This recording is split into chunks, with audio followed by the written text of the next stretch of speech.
Harry.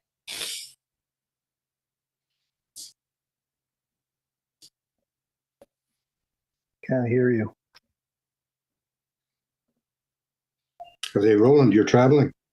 Yeah, Oh, okay. Have a safe journey. yeah. It was okay today. Shediac to St. John wasn't good, but after St. John, we're fine. Oh, okay. Bonsoir tout le monde. Bienvenue. Good evening, everyone. Welcome to our regular meeting of February 18. It's good to see you, like after the storm. Premièrement, First, there you go. Premièrement, je tiens à seulement souligner que I would like to mention that we gather on the unceded traditional territory of the Mi'kmaq people, whose ancestors signed the Treaty of Peace and Friendship with the British Crown in the 1700s. Monsieur Greffier, Mr. Clerk, who is unlocking the door. We can see we do have quorum this evening. All the council members are there. 2 members are remotely. We welcome you, and we're hoping the signal will be good, like for our remote councillors. Declaration of conflict of interest. I see we have 1 council member who would like to declare a conflict of interest. Yes, Mr. Mayor. Item 6.3. Councillor Janice Cormier. Seeing no one else, you have in front of you the agenda, so we need a motion to adopt the agenda. Moved by Councillor Germaine Galland, seconded by Councillor Jean-Claude Bertin. Questions on the motion? All in favor, signify by saying aye. Against nay? Motion carried. Thank you. We're just catching up. We have 6 sets of minutes to adopt. 3 are related to our budget discussion, and the 3 others are for regular meetings. So I have to go one by one. So for the minutes for the meeting on November 13, 2024, it was for the budget deliberation for 2025. I need someone to move the adoption of that one. Moved by Deputy Mayor Sylvie Colette Boudreau, seconded by Councillor Joël Després.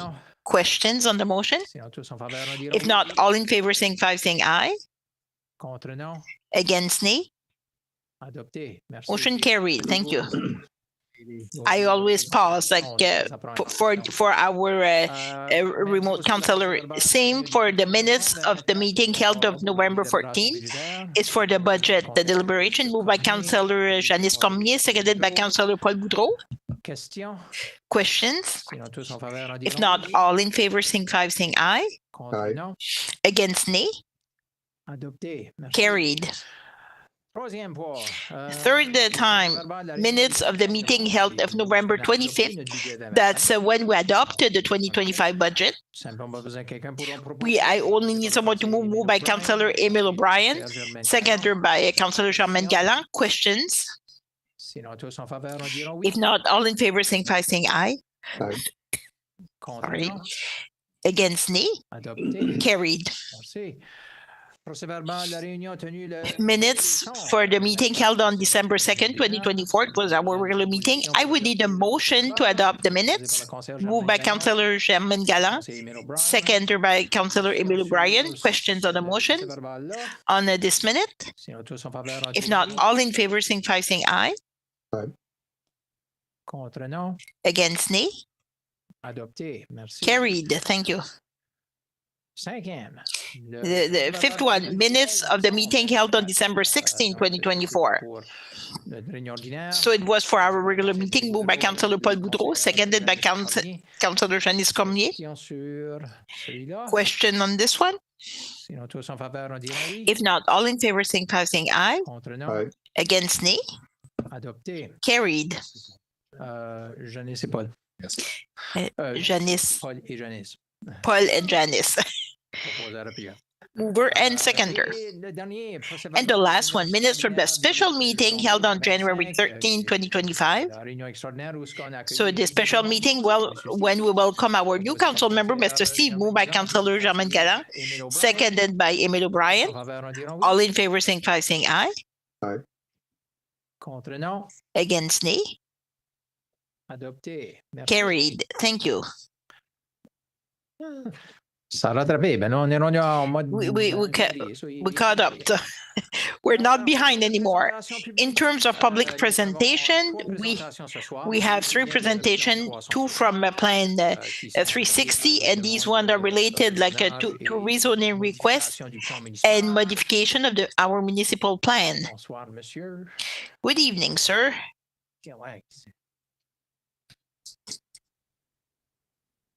On vous branche ça, on espère.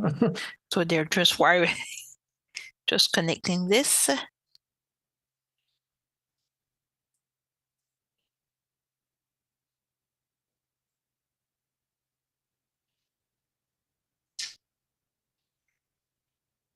C'est à cause que c'est pour la même. It's because it's for the same thing. We will require like a modification for the plan and also like a amendment to the municipal bylaw for the same project, because the two, they have a different schedule. We had one presentation on the bylaw, and then we'll have like for the municipal plan. So these are for the 2 items at the extreme east of Main Street. And voila, Mr. Gim. You're good. Thank you, Mr. Mayor. And thank you for welcoming me. So it's a pleasure. Just to give you some context, it's a rezoning request and also an amendment to the municipal plan. It's located on the East Shediac Borough, not too far from the municipal boundaries for Kapakadi and from the drive-in. So the property is located on Main Street, and it's a 2 acres property, and it's it's a flag lot. So there's a very narrow like piece of land that connected to Main Street. So it's really the back part that can be developed, and that this part like the front part, the owner would like to rezone. So to be more specific, we would like to discuss the proposal of the proposed residential development would include 3 buildings at the back of the property. Now, the property is zoned general commercial, and it's zoned in the municipal plan as a commercial. Which means we would not be able to see this type of residential development. However, except like to more intensive uses, it's quite difficult to develop this property like for commercial purposes, since of the size and the shape of the lot. To allow this project, would be able to proceed to change like the zoning, and also to change like the map usage in the municipal plan, because it requires to modify the municipal plan. So it requires an additional step. So this evening is public presentation. We will not get into many details. We will discuss more what's related like to development principle for Shediac. But there will be a public hearing in April. Well, everyone will be able like to give their opinion on the project.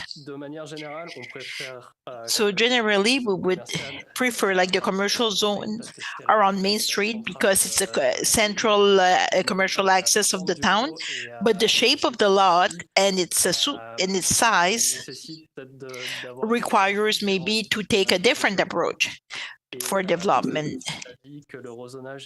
And we're saying like the rezoning is quite reasonable to encourage businesses along Main Street, and also to have a business development at the back of the property. So what you see, it's what's there today. It's a commercial destination along Main Street, but the proposal would be like the back of the property would be residential. So it would open some opportunities, and also like to provide the capacity, like to do like commercial development at the scale of East Shediac. So from there it was posted on the Shediac's website. The public can send like emails to ask some questions or give their opinion on this change to the municipal plan. And there will be a public hearing on April 7th where we will get more into details. Thanks for your attention. And now I will answer any question you may have. Thank you, Guillaume.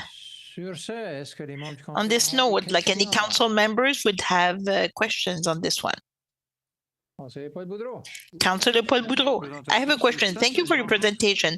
So for parking, I see like so there are 54 units. Is there enough parking for a commercial building? Yes.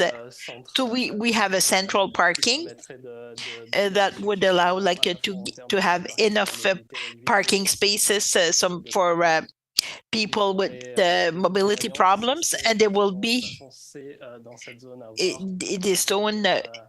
You can have like the parking in front of the building in this zone. It has more. Makes more sense than have residential spaces in residential buildings. So it's close to Main Street. Yes. So there is no parking on Main Street at all. You mean no, not for this, not too far, but not exactly along Main Street. Thank you. Okay. No one else? Questions? Mr. Deputy Mayor, I'm trying like to just to get through. I wasn't there like the last meeting. I'm just trying to visualize because it's fast when I was trying to follow along. So there is an access or an exit on Main Street. So there's one, right? So no change. So this is so the flag lot would also have like one just a narrow part that connects to the public street. So that's why the lot is very particular.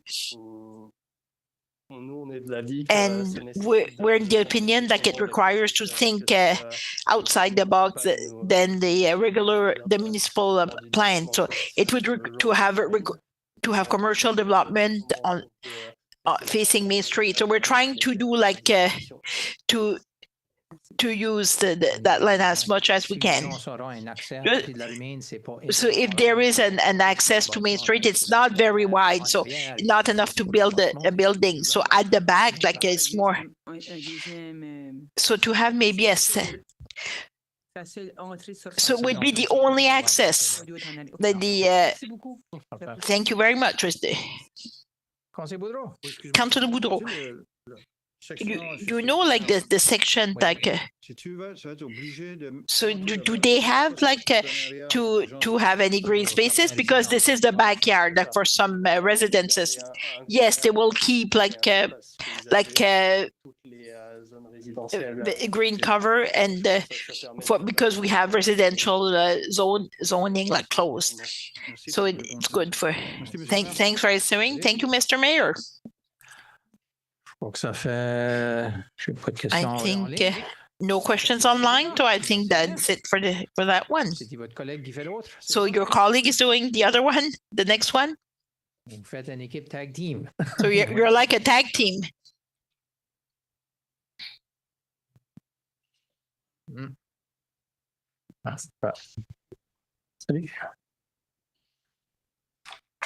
Bonsoir, Monsieur Robichaud. Good evening, Mr. Robichaud. Good evening, Mr. Mayor and council members. So very similar requests would be on the same schedule. So I will not repeat myself too much. It's the same lot shape. So the only thing to note, like the citizens have 30 days to give their objections to the modification, and they can send our comments in writing, and we'll follow them along to the council if there are any objections. So we did not send like a letter for the public hearing, but we'll send the letters for public hearing too. So soon I would say yes.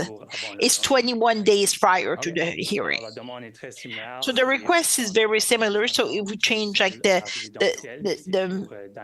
use map, so this one is for a diamond windshield, and it's located at 557 Main Street. And the project is the property circle in red. And we can see like the property near German Street. So there's a couple of single family units, and there's the Maple windshield car wash, and the same as the other properties, a flag lot, and it's more at the back. So we see like a single family houses. One will be demolished to replace the building. I will show you later. So the zoning is general commercial, and at the back, like it's of the zone R2, and the project, it's a 13-unit building, 1 story. So these are like row houses. So it's like a U shape, and all the buildings are connected together. It's the 2 bedrooms per unit. So this is an aerial view from the street, from Google Street View. So we see the car wash, and the proposed project would be at the back. So we see the single family house, and the project is proposed project is behind the car wash, and this is existing access, and this is the access to get to the development. And the reason we're asking for zoning request is for the same reason as the other request. It's on the regional commercial on Main Street, and they are allowed to have residential zoning, but it has to be on the 2nd floor. But if you want to have residential like on the 1st floor, so it's not allowed. So that's why like R3 is being proposed. Before we modify zoning, the municipal plan has to agree with the zoning change. So that's why we have an extra step here to change the map. So there are 2 bylaws that will have to be considered by the council, and the bylaw is 77Z, and one to modify. This one, we're only talking about municipal plan. And in a nutshell, the same arguments are the other requests. If this is a flag lot, the part that can be used at the back, normally we would not change like zoning on Main Street to residential, but because the bigger part is on the back and it's not directly on Main Street, we see it as reasonable for a rezoning request. So this is like the schedule. So will be like the public presentation, and the next Tuesday will be the recommendation to the committee. So we'll send like a notice in writing a few days, and the public hearing will be on April 7th. So this concludes my presentation. Thank you. A couple of questions. So Janice Cormier, thank you, Mr. Mayor. So on the plan, like we see like a proposed retaining wall. Is it because like the lot is lower than the one at the front, or is it the type of industry? I think there's a small elevation, so we see like the house a little bit higher. And since they're row houses, they have to be all more or less at the same level. So it's a solution like to accommodate this. And there will be like a retaining wall to make sure like the land is flat. So we'll not need like, there won't be any like water problem. There will be a draining plan will be part of the request. So that's when they apply for their building permit. And the drainage has to be net zero. Councillor Patricia Bourg-Sauvaille. Thank you, Mr. Mayor. So while we were looking at the picture, when we mentioned the access to the property, is it the same access for the house at the house at the back? The existing house will be demolished to accommodate the new project. I thought it might be a problem. Thank you. All right, let's see.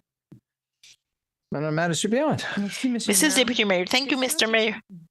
Question, tell me if I'm not like in harmony with the proposal. At one time, we had a bylaw for row houses like over a certain amount of units, like to have like a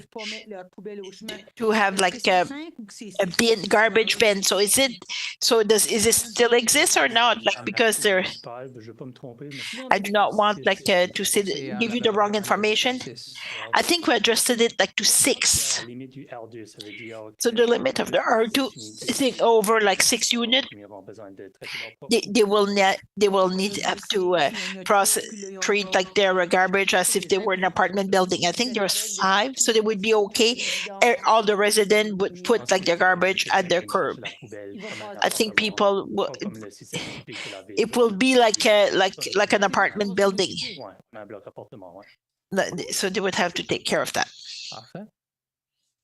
Parce qu'au niveau du rezonage, c'est pour because for rezoning is to rezone it to a R3. And R3, the owner takes care of the garbage. Thank you. Bonne observation. Good observation. Councillor Emile O'Brien, thank you, Mr. Mayor. Thank you, Phil, sir. So it's row housing, that just to be specific. Will we see the plan? So before they right now, like the only plan they provided is this one, but I can ask the owner like to provide us like a more detailed plan. Is it like row houses like the one on Jacques Street, like 1 story?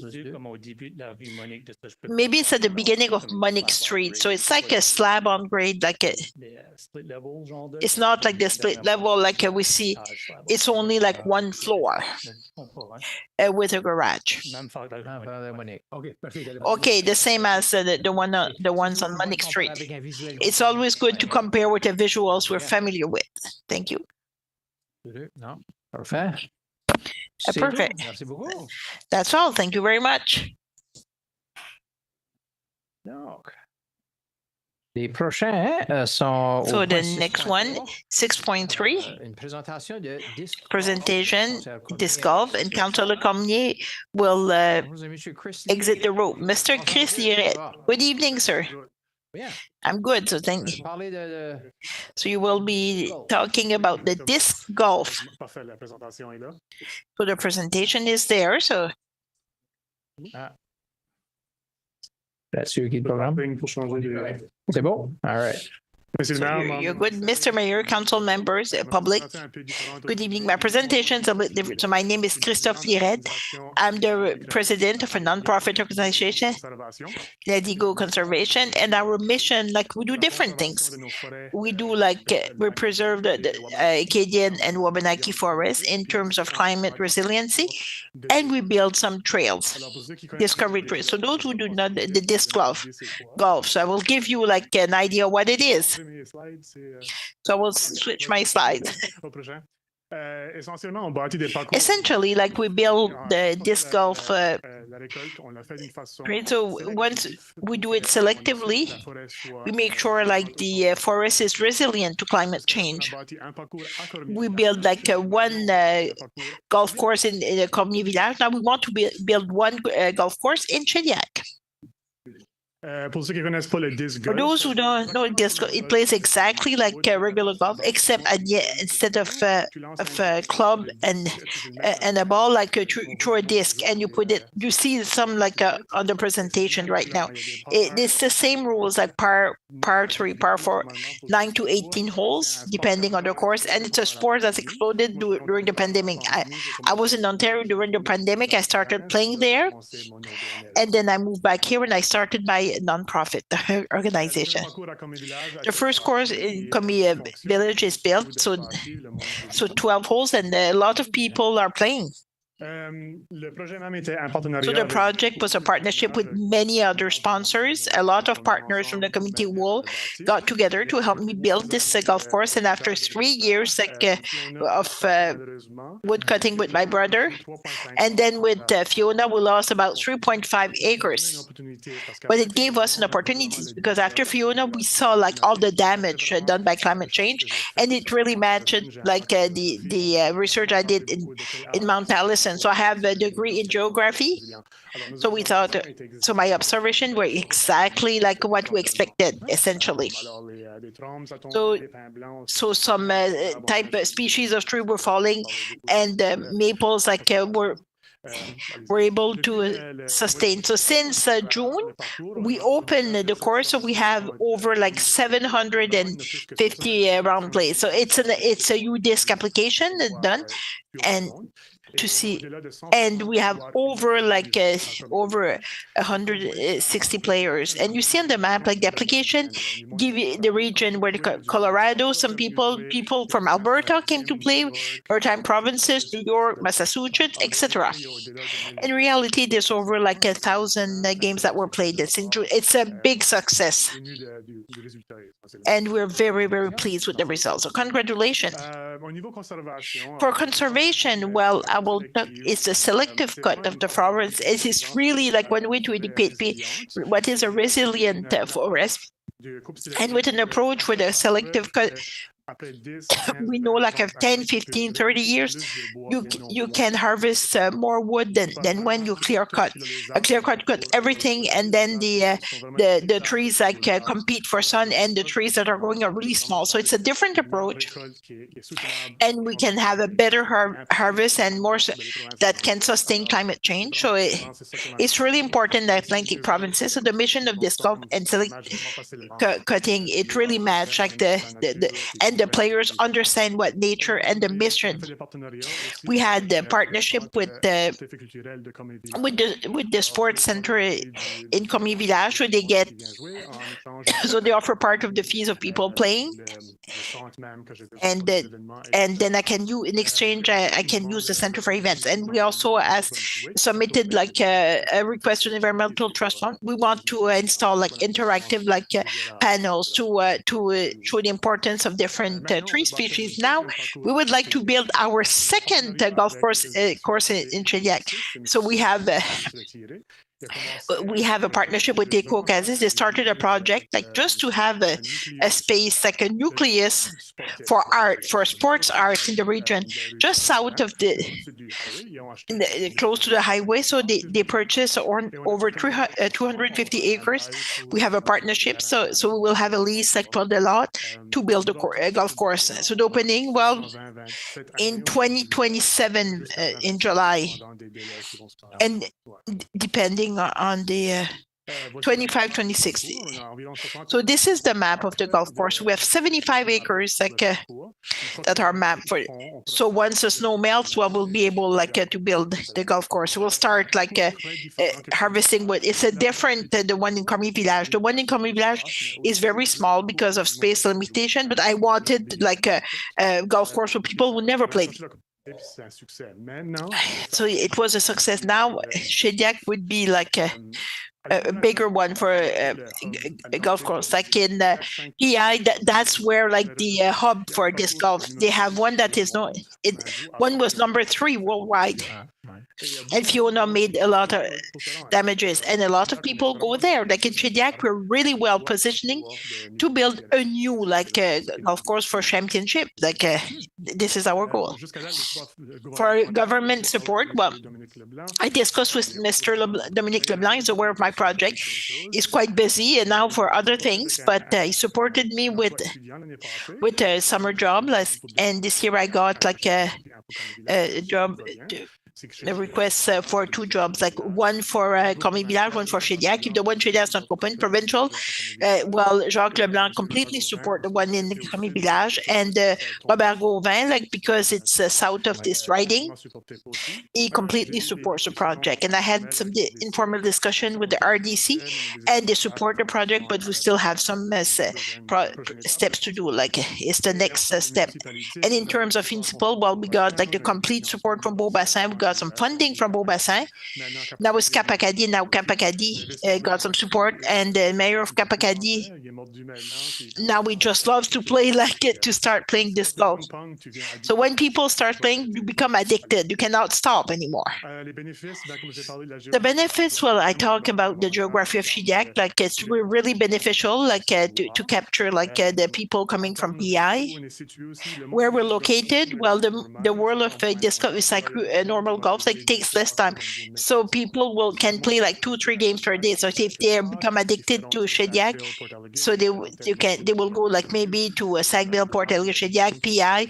A lot of people will remain in the region, so it would be beneficial for Shediac.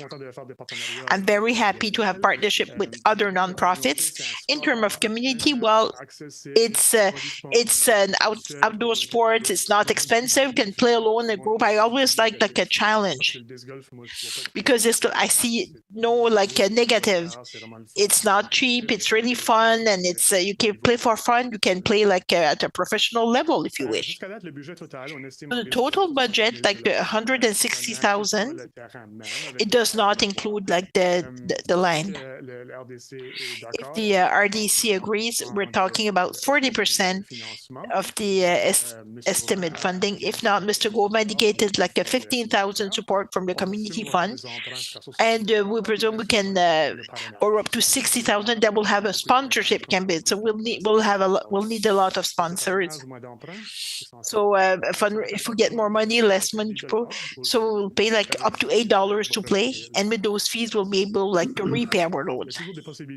Always like some possibilities for activities like carnival, festivals. I'm open like to organize any activities like so people can start playing, and also like approach school, because the next players will be the students, and also the boom for this club during the pandemic. So the next professional, they're maybe 12, 13, 14 years old. So they will become our new players. Next step, well, we have to confirm like the financial leave, the sponsorship and partnership. We'll have to complete also the map of the golf course, the modification of the land. So we need to have like drainage plans, and also company called Adcor. I don't know if you know them. They're in Cocan, Mr. Mathieu Leblanc. We have like the same vision in terms of conservation. I met with him like three years ago. So he's doing with the machine. So he will do the harvesting. And then we will do like the lighting, and also like we will install all the signs. And if everything goes in by July, we will have like a soft opening, and then we're planning to have a tournament in September for an opening tournament. So we get the support PGGA, Professional Disc Golf Association, and this is the major organization that organize all the competition. So they gave us a 1,000 grant. En termes du futur du disc golf, c'est que vous n'êtes pas au courant, les Jeux d'Acadie. Le disc golf, c'est... Les Jeux d'Acadie, it's a sport that's really being put forth this year. I've made some contacts to become involved in the Jeux d'Acadie. Lots of school-age children will be playing. It's an opportunity for you to show the sport to a lot of people. There's also financing available, and PI, they received financing from the national games for $20,000 to do clinics and community. We could do the same thing in Shediac. 2026, tentatively, if the course is open, since we're doing a professional level course, we're going to ask for the national tournament to be in our region. And in May in Dieppe, they're doing some great work in Dieppe Riverview. There's a big Tier A tournament. Professionals come to Dieppe to play. So I want to do the same thing, have international professionals come to our region. And in the future, Fredericton was approved for a course, I think to a tune of $500,000, and Moncton has approved $300,000 in their budget for a course. But I was saying earlier, the more courses there are, the more players would come. It's not a competition; it adds to the energy. And I think that's all. If you have any questions, I'm open to discussing with you. Thank you. So on the ground, on Marcelin's land, you've set aside 75 acres will people need to walk the entire 75 acres to do a round? Or? No, it's about 8,000 square feet. 12 hole in Cormier Village. It would be 4,000, 5,000 foot.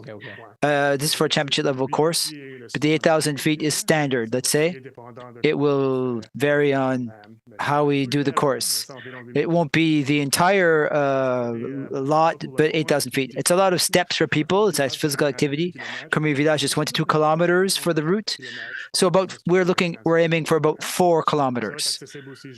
It will be accessible. I've seen people in wheelchairs playing. Anybody can play. And like traditional golf, there's 2 tees. There's for beginners, there's a red tee, and for professionals, there's another one. So there's a few questions.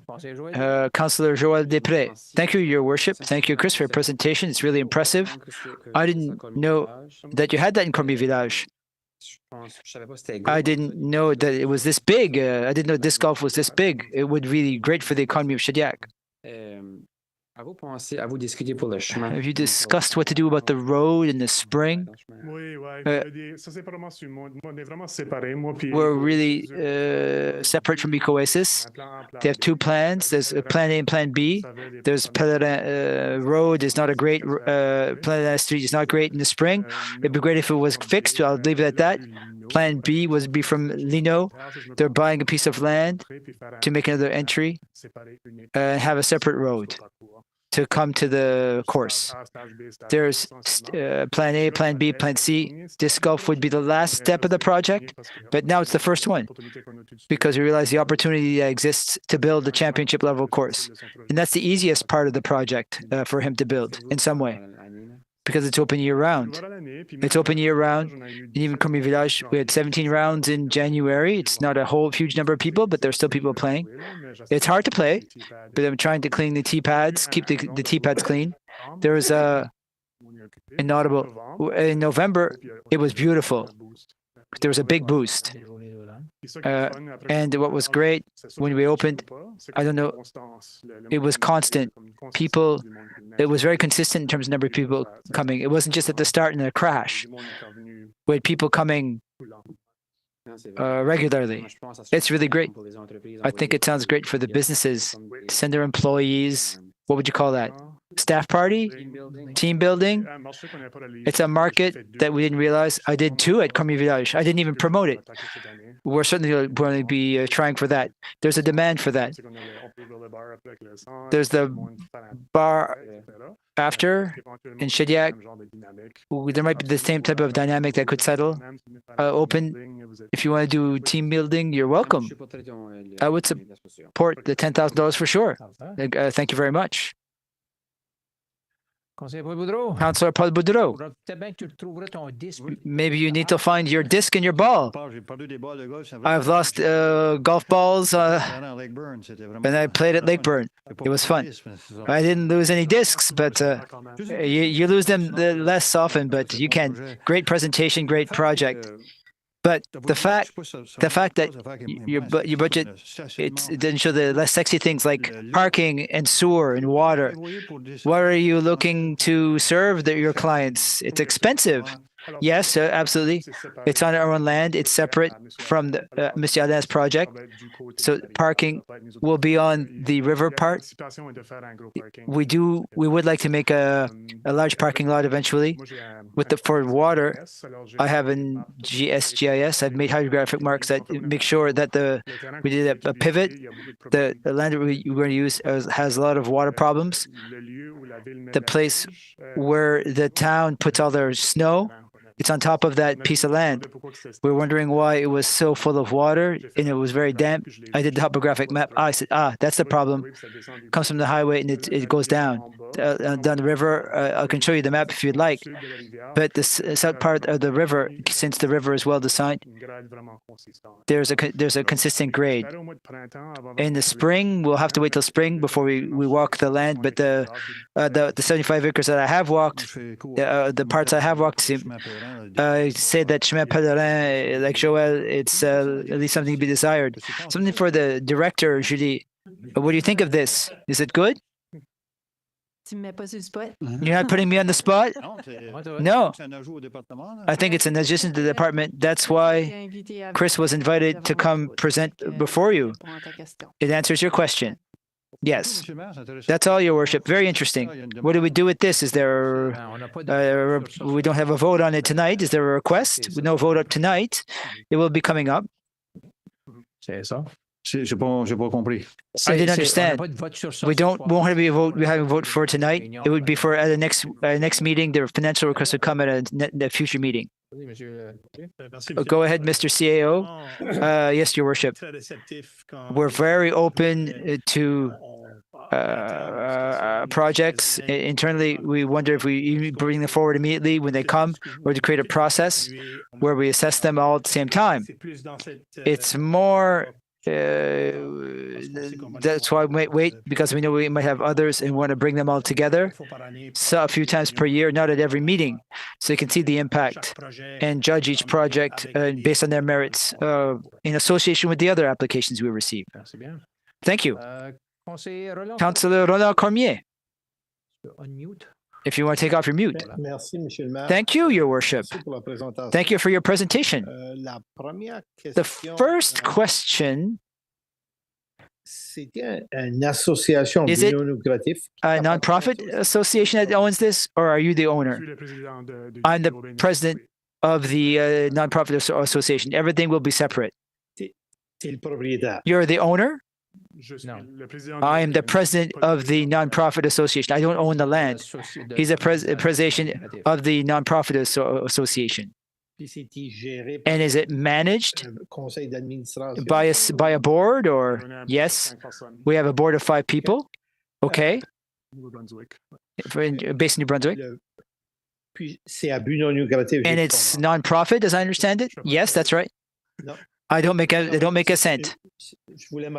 I just wanted to make sure that that's what you'd said. I just wanted you to repeat it, because I thought it was important for us to understand that it wasn't somebody who was coming before the council, town council, saying, I have a great idea, but once I'm all done with this, I'm going to make $40,000-$50,000 a year. And maybe that's fine. But I just wanted to, the question, I saw your budget. I heard that you said that many politicians supporting your idea, but I didn't understand that there was money associated with it, except for maybe Robert Gauvin, but there was some sort of moral support, some spiritual support perhaps, but no money per se. Would I be right in saying it that way? No, maybe I didn't explain myself properly. We approached RBC first, or CDR is the same pot. It's this CDRF fund and the RFC. If you're funded by RDC CRF, you can't go to the next pot, the same pot. If ever that one goes out, you can't get access to that one. Mr. Gauvin said, I have $15,000 if that one falls through. And I hope that everyone will be generous towards this project. It's great to see this, and it would be great to see this in Shediac. Do you have a plan B if that doesn't work? Always. I have a plan B, C, D, E, F, G. We've already pivoted quite a bit, and it works well. If you allow, I'll just explain myself for 2 minutes here. When I learned to play disc golf in Ontario, it was during the pandemic. It was a very hard time for everyone. Disc golf, for me, it's more than a sport. It was for my mental health at the time. It's a way to come out of your present moment, to be in nature. When I came back to New Brunswick, it was to give that to other people. I had no intention of starting a nonprofit association, but I saw that with the Centre Community Village, that was the way to get funding and to create partnerships. And that's why I did the nonprofit organization, and it just exploded. It never stopped. So people are approaching me to do this similar projects, but all along I've never made any money. I've paid a lot of fuel to go do lumbering. My ultimate goal is not to make money. It's never been the goal. Is to give something back to the community, what disc golf gave back to me at my most difficult moment. Thank you, sir. Thank you, Your Worship. Thank you, Councillor Cormier. Councillor Chevalier, thank you, Your Worship. We spoke of Cormier Village. Let's say I want to go do a round. Are there always volunteers there, or do I go when I want? Or Cormier Village is a bit interesting. The center isn't always open. So there's a panel that explains how to pay. We suggest $5 for the day to play. If somebody can't afford it, go ahead, play. I'm never going to stop people from playing. If you have a disc, I even give discs to people. So it's open now and people can play. There's discs as you come into the center that you can borrow. If you don't have a disc, if you play more than 2 or 3 times, you're going to buy some. But if you never tried the discs, you can try and play. And we don't have a center, so it will basically be the same thing. There'll be parking, you cross the bridge, and the discs will be there. Eventually, Mr. Alain's office will be there. It's separate again, but there'll be a little store selling discs. It's Cormier Village. We intend to do the same thing. Depends on the sponsors that we can find. We can build several things. A brasserie, maybe some partnerships for food. We hope to make it a hub where the many demographics that come, inaudible. People on fat bikes might come, cyclists, the trails are there. People on snowshoes. It's a really beautiful piece of land. There's beautiful white pine. It's a beautiful area. I just want to be sure that we don't depend on volunteers. There's some organizations that have a hard time finding volunteers. If it can operate, that's why we decided to charge. Many courses are free, of course. They're small courses for schools. We see that when they build the courses without the volunteers, the courses aren't necessarily kept up. We want it to be sustainable. We want it to have people there. If all goes well, I would see hiring a student for during the daytime. $8 is affordable. $10 for the day. This is what's normal in disc golf in the United States, in the Nordic countries. It's very popular. In Iceland, there are 71 courses in the population with an area half of New Brunswick. There's an opportunity to do something very special here. If there's enough players, it's a great project. Thank you very much. Madam Director, yes, to continue on your question. Disc golf, basically, the label for disc golf is helping one another. It's all based on conservation and helping one another. You arrive at a piece of land. Let's say you don't have a disc. If the next one leaving will be pleased to help you and to support you and accompany you throughout the course. Let's say you start a game and you're caught up, that there will be any type of arrogance or anything. They're going to connect. They're going to continue the course together. It's really based on friendship. It's a lot of fun. As a community activity and to gather people, disc golf is great. It's perfect. It's not elitist. I've given discs to people, and you lose your disc sometimes. People to do everything in their power to find it for you. They call you. It's really Paul Boudreau 532. It's great in a great community. Thank you very much. Thanks for your time. We could tell Councillor Cormier to come in now.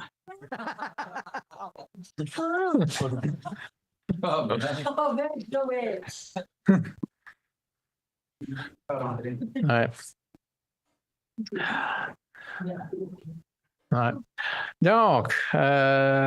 So next, there's no reading of correspondence, but there's a report. There's a report from the fire department, the monthly report that our fire department provides with some statistics.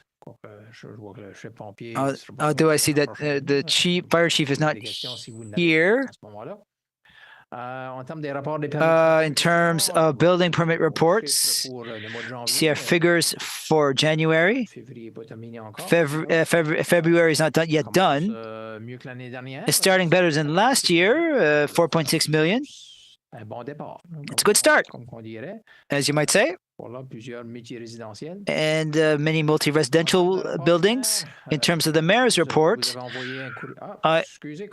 sorry, Councillor Boudreau, on the construction building, just I'd like to attract your attention, Danny, that I did the calculation in 4 years and a half. It's $327 million in building permits. Congratulations to the whole team. Incredible. A third of a million in our little town. I would never have realized. You see that the figures that Danny presented, it's really great. Eventually, it will lead to some great long-term resources for our projects. Bravo to everyone who's part of that. In Danny's department, $227 million in building permits in 4 years and a half. Congratulations. Congratulations. It's really rolling. It helps with the tax base and it helps with projects. So on that, thank you. So for the report of the mayor, I'd just like to say a few things. End of January, in that week, I saw 2 speeches in our 3 communities.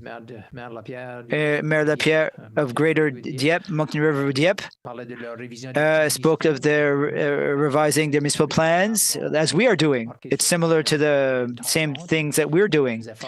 They're doing much the same effort. They're also not in my backyard. They note this not my backyard sentiment, and they're asking people in the room. It was organized by the Chamber of Commerce.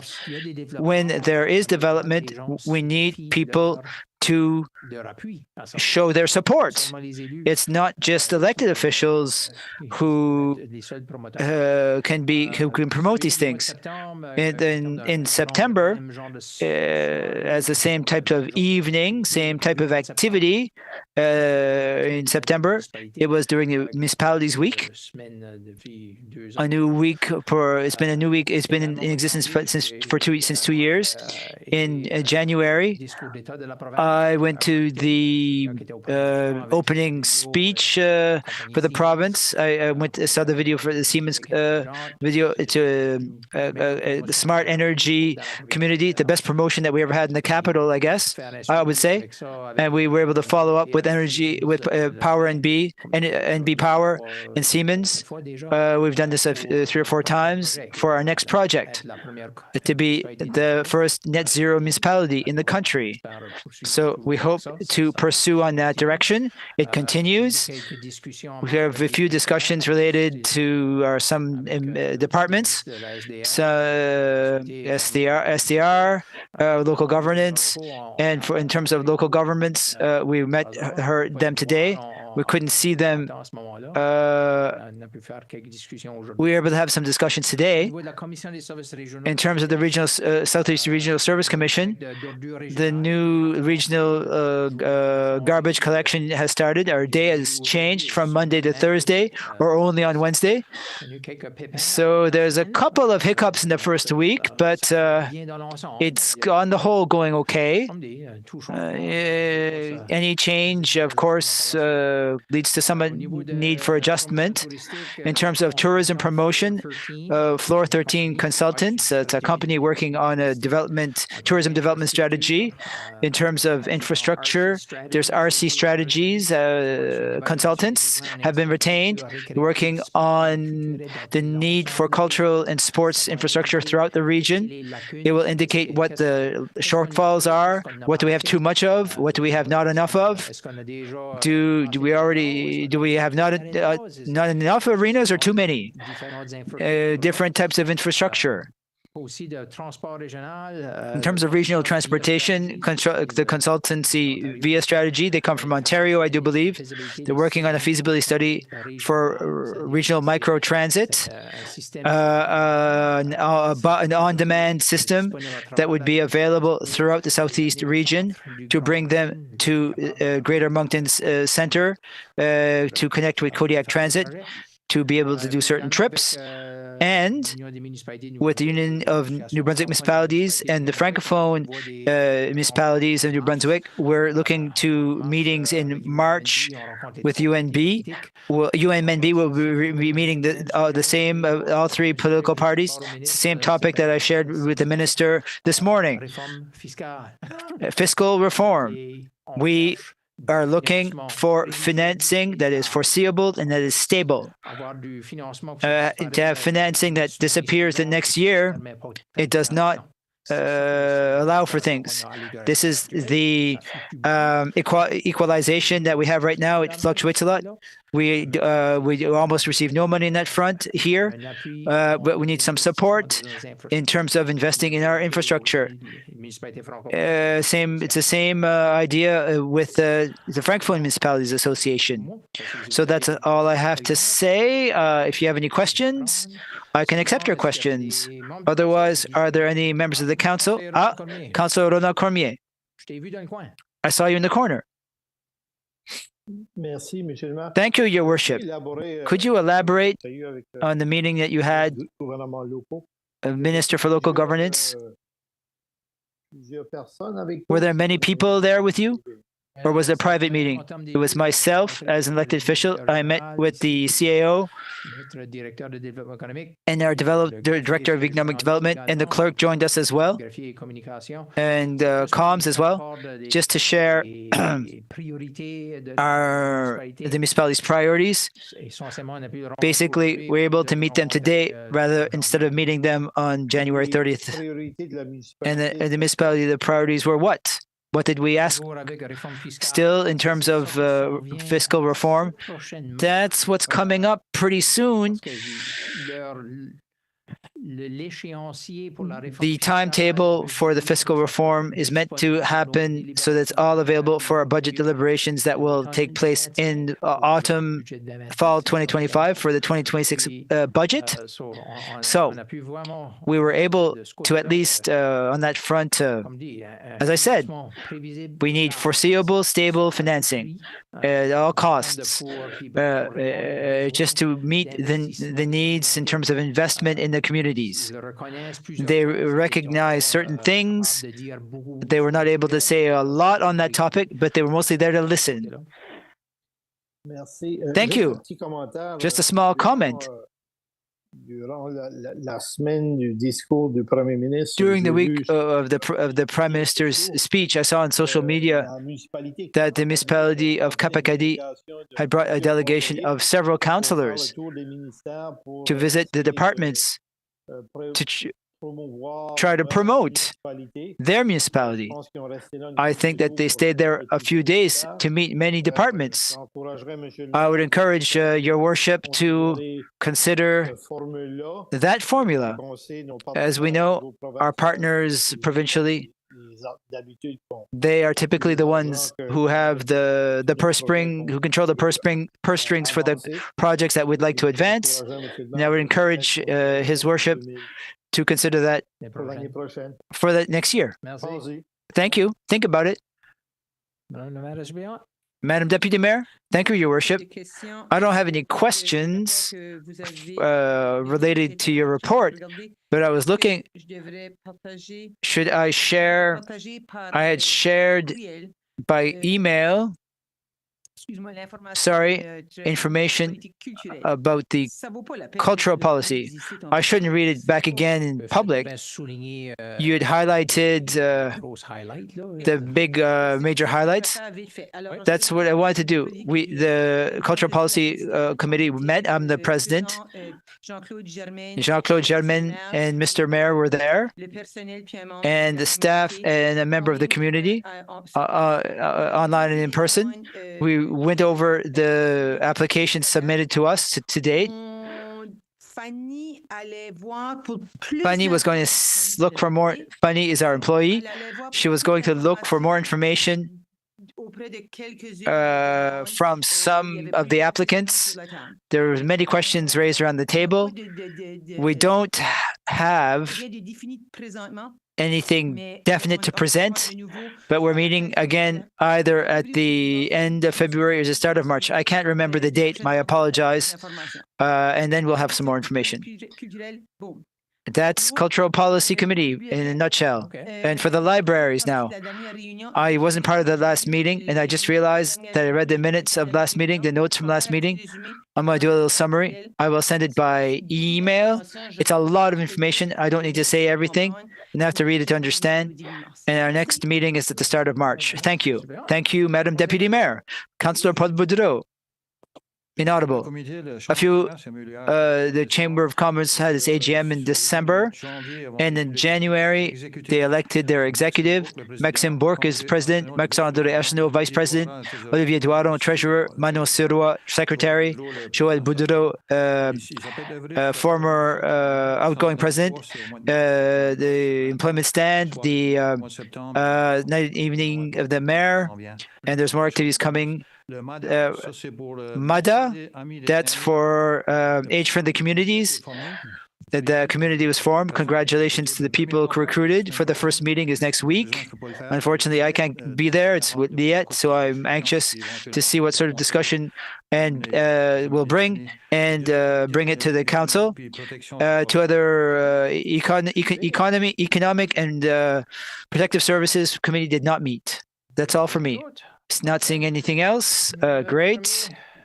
Number 9, report from the CAO. Mr. CAO, thank you, Your Worship. Please forgive me if you find my report long. I'm going to share as much information as I can. Let's start with this. I mentioned this at the last meeting. I sent a bill, the water bills for this year, to the residents. We're starting to have some people who are paying their bills for the year, obviously have a bit of extra help if they had bad debt, or we're not going to settle everything in this first wave of letters, but we'll continue our efforts to try to reduce the number of bad assets of accounts owing on the books. So for regional garbage collection, it's been 2 weeks. This will be the 3rd week for regional garbage collection. Were there hiccups? Yes, absolutely. There's always hiccups in the first few weeks. We planned a few social media posts to continue to educate people. But if you have residents who have any challenges or have some fears around this waste collection, they can communicate directly with Eco360. There's an email that was created called info@nbse.ca. There's a hotline. I don't have the number in mind right now, so I apologize. Some of the worst challenges that the people who have a challenge of putting their garbage out at the same time, because the waste truck would pass at a certain time, but collection in the bylaw says that garbages must be out a certain time in the morning. Like in this case, it's 5 a.m. It's put like at by 5 o'clock. So we're asking them to put their bin at the curb. It's a new provider, so the route would be different. So people are telling us they might not miss the garbage truck. So we recommend to the resident to put their garbage at the curb on the night before, so it's there by 5 o'clock the following morning. I have to mention they have some new drivers that are doing those routes. A new driver might mean a different route for a specific week. So once again, the residents, they're used to put their garbage by a certain time, so the garbage truck goes in, so they will recognize the pattern of one driver, but maybe they might the following week they might miss the truck because a different driver. So those trucks are equipped with GPS, so we'll know if they went to those routes, and if they went on roads and that the garbage was not there, well, the resident will have to wait another week. For municipal operations, well, specifically for the project for Beaubridge, we will get back to the council in March with more information, and we will have an in-camera meeting to discuss that are supposed to be done in camera. But we will go on the borrowing board in March to get the funding for the project. Also, this evening on the agenda, we have another request, like to go to the capital borrowing board, and this one is specifically for Calder and Street, and also like to replace two culvert on the trail that has to be replaced. So in this case, like it will only be done in April. So we need to send the documentation by the end of March in order like to go through in front of the board in April. So we'll continue to have meetings on the assets management plan for the 5-year plan.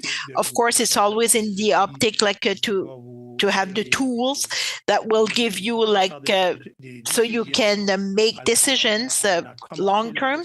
But we started the process with the consultant that were hired last year.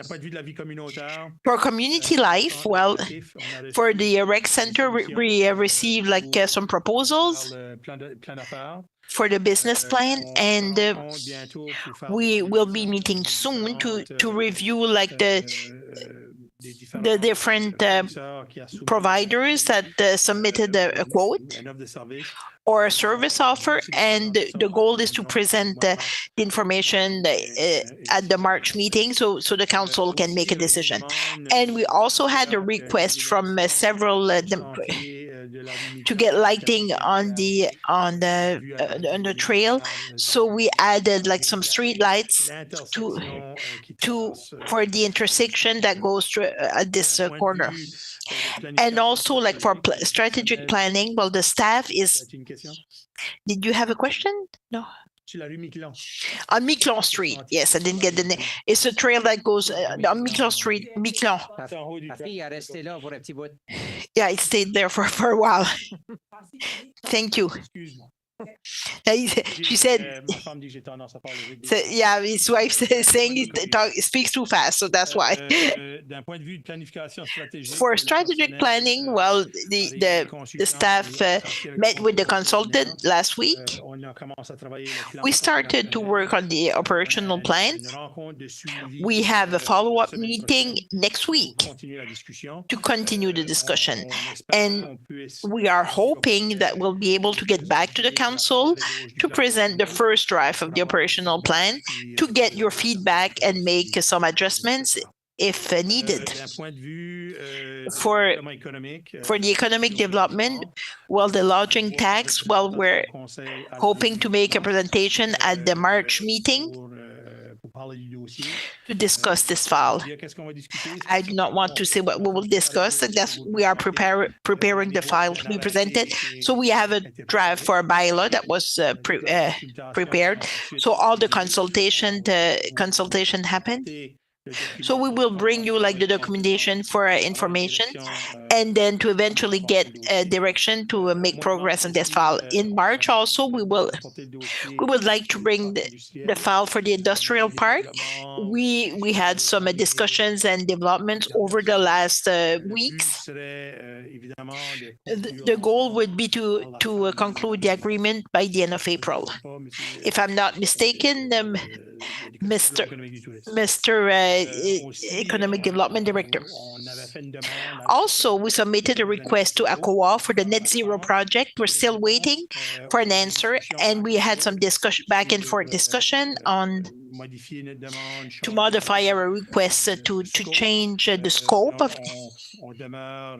But we're still fortunate that we will get a funding source, but nothing was confirmed yet, and we're hoping to get an answer soon. Also, we're working actively on many requests for the SCR to get some funding for projects, upcoming projects. I will give you an example. I mentioned the two culverts. We will have a specific request to replace each of those culverts as an individual project. We're hoping to get some funding, and of course, it will help the municipality not having to absorb the full amount for the improvement of those culverts. And also, I just want to inform you that there will be an RFP that will be come out soon for the old paddle shop, and we should be presented later this week. It will last for a month to see what type of project we could have to replace the paddle shop. So Melody and Danny, they will bring us more information to a future meeting. And for the finances, well, we are not planning, but we are at the year end, so we are with the auditors to prepare our end of year end audit. So we're hoping to get a presentation from the accountant in the springs to present those numbers to the council. And my last item, last week, myself and the fire chief and I forget his title. Like I think it's the fire marshal. We had a meeting with emergency measures, so we did a regional tour, and we are very, very encouraged to hear that we had a good plan, but also we were able to share some not only our concern, but things we would like to see for emergency measures. Often like they forget that our council changes every 4 years, so we have to educate the new elected officials on their journey, on training for new employees, etc. So they told us that we're working on some documentation for elected officials. So it was quite nice to hear, because often when during election period, so the new elected official, well, we want to train our elected officials, and sometimes there's some meat missing on the boat to present. So we were quite happy to see like they will be working on different initiatives. Other than this, well, this concludes my report. Questions on the items presented by the CEO. It's not a question, it's a comment. Never apologize. Like how many of all the information you can give, we appreciate, and if you can add, thank you very much. A very good report. This is my comment. You don't have to apologize for giving us too much information. I hope everybody's is of the same opinion. So okay. He fait ça à partir d'une demi-page de notes. And he did all of this with only half a page, but notes 10 recommendations for the commission. There's none for this evening. For unfinished business, like the invitation for the Crawfish Festival. So we had discussed this about 2 meetings ago, I think, 2 or 3 meetings ago, to have the possible delegation for the town of Shediac that would attend the Crawfish Festival in Beaubridge. It's a draft of a letter in response to the mayor's letter, Mayor Kelly. Essentially, like even we have good intentions, well, to participate in the development of our twinning with the town of Beaubridge. Well, so the actions from the American government, they kind of change like the situation, not necessarily in good sense. It's unfortunate, but there were 4 council members that signified their interest, possible interest to attend, and the 4 essentially they indicated like they would not go because of the actual circumstances, which is quite understandable. Myself too. So as you see, we would kind of have to organize the trip, not last minute. Since we would not have elected officials who would be interested to participate, and it was the same feel like for the festival, because the situation changed, unfortunate in a sense, but it's a draft letter. letter, like essentially that we can modify. I don't know if you have any other ideas, or if you were able to read the letter, but at the end, I indicate to the Mayor Callis would be interested to develop like a joint committee between the municipalities. We can work on this remotely. Compared to 55 years ago when it started, our communication means did improve, so we can see if there is an interest, but eventually like to develop this partnership. So it was information point. So any questions? So Paul Boudreau, I had a question for Sylvain. Since we had a motion like to free the funds, like it's a wise decision, and I congratulate the people who took the decision. It comes to the same decision that we're talking. We have to wait at least 3 months because we can have to bring in another motion. But even if a motion is on the table, we do not have to do the work that was done as by the council. So we keep this in mind in case there would be some last minute changes. But we would have to wait a few months before we can get back with a motion. And a bit like in the municipal budget, like we plan to do like X project, but if things do not fall in place, well, it can be set aside. It can happen, like we're not able to get the permit. Mrs. Deputy Mayor, thank you, Mr. Mayor. It's a good decision. Before we send the letter, I know it's signed because, but since maybe we should change the date. It was a draft. It's the date I wrote it. So yes, it could, as long like the date is changed, like the rest, everything's okay. So from what I've seen. Thank you. So. Nothing from our two council. Introduction to new business. So following some discussion we had last week on some policies and practices, the administration came back to us with a few motions to start the discussion. Mr. CEO, yes, well, you summarized it really well. Of course, you always recommends like to the council to study like their governance model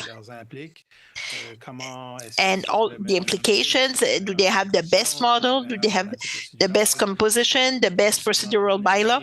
And I think over in the last year, like several single pieces that try to be adopted. So we would like for the council to study like the whole issue. It does not mandate anything. It doesn't tell the council they have to do it. Simply, they will look into this and they will present some recommendations, and then the council will have to take a decision. They can make an informed decision when they reviewed and studies like the issues with different bylaws and policies that are suggested to be for revision. I will go one by one. So on the first resolution, see a few members had questioned. I think it's for the first item, the first one. Review of the council composition. Simply, I would need, we are 13 around the table for a population of 12,000. The only municipality of the same size would be the capital of and this one has over 66,000 residents. So as we would see in the discussion we had, well, maybe the ideal number would be lower than this one, but we still, we need to make sure like the new communities are represented around the table. That's something I kept in mind. I would need, so before I can take any questions, I need to have the resolution on the table. Councillor Janice, if you'd like to read it. Thank you, Mr. Mayor. Review council composition. Given that the local governance reforms of 2023 has changed the amount of councillors and the regional distribution of the municipal council, given that these changes were planned for the council's current term, 2023 to 2026, given that the next municipal elections are scheduled for May 2026, be it resolved that council mandates the administration to return to council with an action plan to study the issue of representation and distribution of council ahead of any deadlines imposed by the Department of Local Government and Elections, and B. I shall move, Mr. Mayor. Moved by Councillor Janice Cormier, seconded by Councillor Jean-Claude Bertin. Questions on the motion? Councillor Paul Boudreau. Mr. Mayor, yes, I would have a point of order. Oh, sorry, Councillor Cormier. I have a point of order. Mr. Mayor, so the point of order is, I don't think this motion is receivable today. I think, as you say to us, we need a motion notice, and after the motion notice, as you always ask us, like the motion notice, and then for the discussion in 2 weeks, we cannot short circuit because it might be, it's important for the mayor that all the council has to be treated the same. Remember the first time I came to the council, Councillor Boudreau? Sylvie Colette Boudreau, I tried to make a motion, and she said it was not okay. To make a motion, so I accepted like the rules that you cannot make a motion the same evening. We had this discussion like a notice of motion, and then you're asking for us to make a decision. I don't think this is the adequate procedure, like according to our procedural bylaw. We had a meeting, we agree we'd do it this way, and someone decided differently since last week. So it's not acceptable, Mr. Mayor. Thank you, Councillor Cormier. You agree, like for a notice of motion, like from one council member. So this motion is not from a specific council member. Mr. Mayor, you're kind of short-circuited, like the way of doing it, like through the back door, and it's not okay. So that's why the citizen of Shediac elected to go back door to make some progress on files. I do not agree with this, not at all, at all. I'm taking note of this, Councillor Cormier. I'm just doing a quick research. And Mr. Mayor, I would even be ready, like to make a motion to table this motion this evening. We have a motion on the table. Same as anyone that was moved and seconded. Mr. Councillor Cormier, like I mentioned, a point of order. So I have to treat this one before I go through the motion. So so we deal with this part first. I can work with to table it, it's different. Yes, it can be done at the same time, in the same idea sequence. I will remove my motion. So I will wait for your decision, Mr. Mayor. Just to process the point of order. The procedural bylaw is paragraph 14 under the reserve previous paragraph. So bylaw questions on the issue that was statuted by vote from members cannot be reviewed like before 3 months without the consent of the majority of council members. So you can do it like before the 3 months deadline. If the majority of the councilman agrees after the 3 months, you can just redo it again. So that's what the procedural bylaw allows us to go. So Mr. CEO is looking through his papers at the same time. Did you find anything?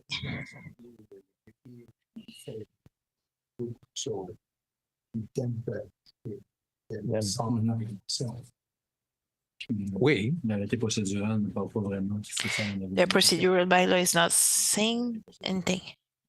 Une directive qu'on a instaurée, qui n'est pas nécessairement dans l'arrêté procédural.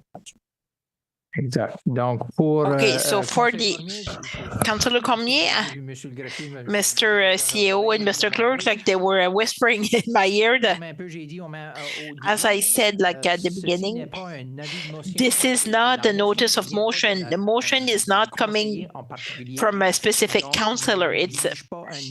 So it does not require like a notice of motion. It's only required when a council member would like to bring a motion. So this motion was written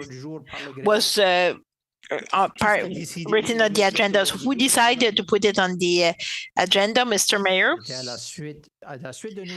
It was following our discussion. We agreed like on some things like to bring in terms of governance. And it was following this discussion. So Mr. Mayor, who decided like to put it on the agenda? Ou c'est le greffier?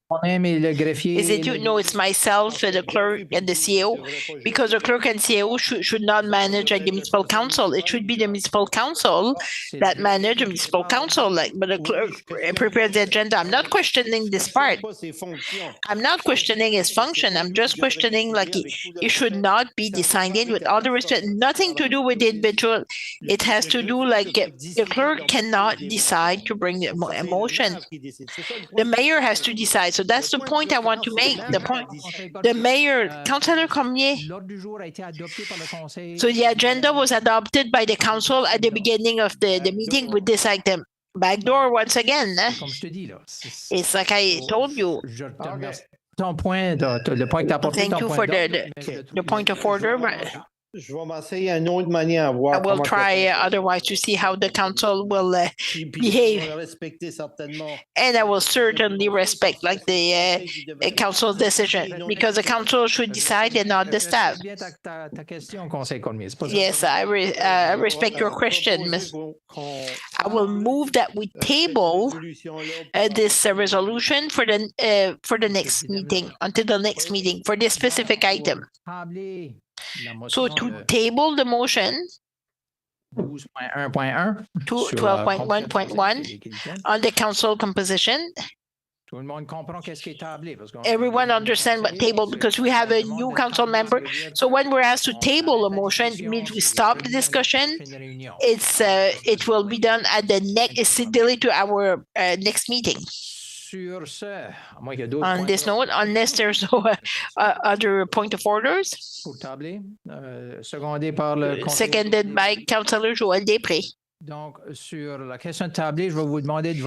The question to table, I will ask to raise your hand because there might be like a different opinion. All in favor to table, delay to next meeting, raise your hand. 2, 3, 4, 5. Tous contre. All against. 1, 2, 3, 4, 5, 6. 1, 2, 3, 4, 6. Ben, conseiller Harry est là. Councillor Harry is there. Donc, une majorité qui demande so the majority who do not want to table it. So we will go to the question. For any other questions on the Councillor Paul, did you ask your question? Okay. I did not ask my question yet. My turn? Okay. It's on the same order as Councillor Cormier, like why like it was brought this evening. I'm a little bit deceived.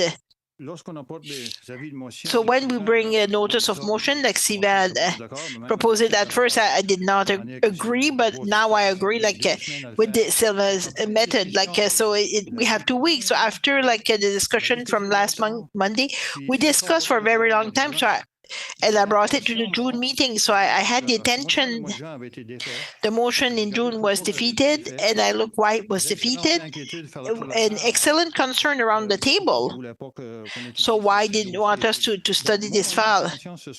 So my intention this evening, well, last week, I mean, was to modify the motion I had prepared in June to present it to the clerk eventually in 2 weeks and to read it. Like what you are proposing this week, it's excellent. Just to add something in this motion. If you will allow me, like I would like to add maybe an amendment, maybe. It's similar, so the council could discuss it. So this is the reason why, and I thought maybe last week I could modify the motion I made in June for this evening. And I saw it was presented, so I mentioned it to see that it's not the end of the world, but usually I would like to propose an amendment, what Janice mentioned earlier, and I would like to explain why I want to modify the amendment. That's all. So you want to bring the amendment, but later, I don't know why, but now you have the floor. If you want to move an amendment, you can. So the motion that was, it's excellent. It's only the last paragraph, and I will explain why. Be it resolved that the committee be a strike for at least 3 actual elected officials and 3 citizens, and that those committee members be guided fully and supported by government resources and the administration that has amended to come back to the council with an action plan to study the issue and the representation and the distribution of the municipal council before any deadline put in place by the Department of Local Governance or Election NB. It's only to... So who will do what? That's what I was proposing with the committee. If you're asking me if I may, like, that's why I wanted. So why a committee? So why a committee? Like I will go. There are excellent people around the table. I see like 5 yourself and deputy mayor that could bring a lot to this committee. We have elected officials who've been there for a long time. Like people, they have the town to their heart and they know the needs of the town. And I know representatives for the former LSDs like who are sitting with us, and they are aware also of the needs of their region. Like, and I see youth like John, Joel, so they can bring new blood to this committee. Not Janice. Maybe later. And what I see, like we're so involved in the community, like all the people around the table. So the elected officials are making the decision. And it was asked why the council would take the council for the next elected officials. Like all the decision we are taking here, like it impacts us like every day in the future council, either like the capital projects, borrowing boards and hiring staff. So all the decisions we're taking, they have an impact on future councils. So that's why, like, and the citizen, well, it's similar. And I would believe we could identify 3 citizens in the committee that can support like the elected officials administration. In my last why the administration, well, Eve did the exercise with another community. Excellent work that will come from work from Eve and Sylvain would sit on this committee. So this team eventually will bring a recommendation to the council. The dates proposed by Eve or this fall. So in a nutshell, well, that's the reason I would like to have elected official and the citizen on this committee. I would go further, like to have some elected officials from for the new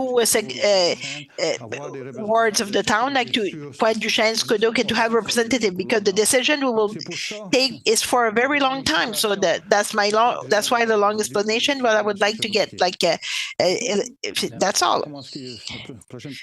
I don't know what we have to vote or no. Is to move an amendment, and I need someone to second it, and then we'll have a vote on the amendment. The amendment will be either to modify the main motion or not, if it's adopted or not. So, moved by Councillor Paul Boudreau, seconded by Councillor Germaine Galland. On the amendment. On the amendment, you can ask questions, but only questions on the amendment, but not on the main motion. So I have Councillor Jeunesse Cormier and Councillor Patricia Burke-Chevary. Is it on the amendment? No. Otherwise, it's after. Okay. Councillor Jeunesse Cormier. Thank you, Your Worship. I'll start. We need some clarification. It's unfortunate that I didn't speak to it earlier. Yes, Councillor Cormier is entirely right. The last time that we met, we said that we would bring forward a notice of motion to ask staff to see if we were going to hire a third party or somebody to do an analysis. We spoke about that. And we were supposed to do a notice of motion on this. Not a notice, no, it was a motion. We said a notice of motion that Councillor Boudreau that was going to bring a notice of motion so that we could prepare, that the council could prepare to vote on that motion. I was there, I remember. I'm not saying that Councillor Boudreau didn't want to bring a notice of motion, but continue. This has to be clarified. Here we're saying, we said that we were going to do a notice of motion, maybe hire somebody with experience who knew what they were doing with municipalities. Now, there's this that says that staff will look and bring solutions and how it's done along timelines and see if we should hire somebody with some experience. And now we have, in addition, that we making a committee. Yes,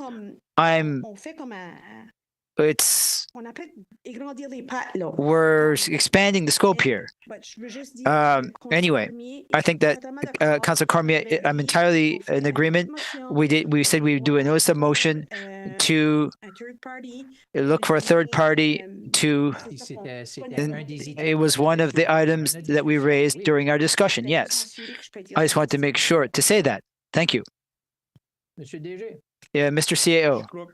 I think that we're supposed to clarify the amendment. The original proposal motion is to mandate staff to do the work, to make recommendations, to come back to council, to establish the route that they want to take up to tackle the file. Time is passing.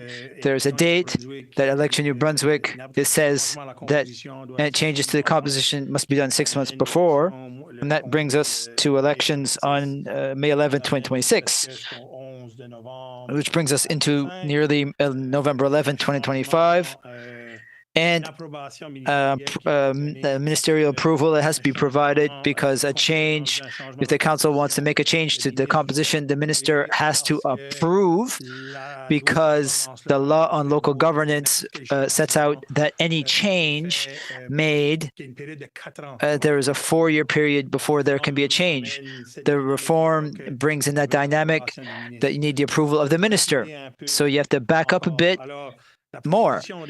So the original motion was prepared in the expectation of coming back to council, preferably through staff at the start of March, in terms of how we're going to deal with this file. If it's a committee, a consultant, whatever it may be, at least it mandates the staff to do the work, to come back to council to study the question. Ultimately, it's as we shared, as we started out, we're not asking the council to change the composition, not at all. We're asking the council to study the question to see if they have the best composition in the current existing situation. How we'll get there? We need to be mandated by the council to work on the file, to present solutions. Right now, that does not exist. It could have been a notice of motion. It could have been, we just saw time moving forward. We recommended that we do it this way so that it be done all in one file with all 4 bylaws, with the policies that we can keep them and then come back to the council with a plan of attack. In terms, we understand that this one is probably, how might you say, contentious. We understand that it's not easy, We just want to not waste time. We're trying to accelerate making some decisions. That's why I presented this way. Inaudible. Before we start on the issue of making a motion, for that reason, Councillor Boudreau has a great idea. I'm not going to vote for the amendment, Councillor Boudreau's amendment, because I think I'll give staff the time to look for solutions and bring, if there's a committee, is logical or not, or we should be hiring a company. I would not support the amendment, Councillor Boudreau's amendment right now. I would like staff to study the file and provide various solutions. Thank you. On the amendment, Councillor Rocheverry. Well, this is another point that might be related to it. I was absent last week, so I didn't hear all of the discussions. So for me, it's the first time, and last night at 11 o'clock that I saw this in our documents. So if I'm understanding this correctly, staff will study, staff will prepare an action plan to study the questions.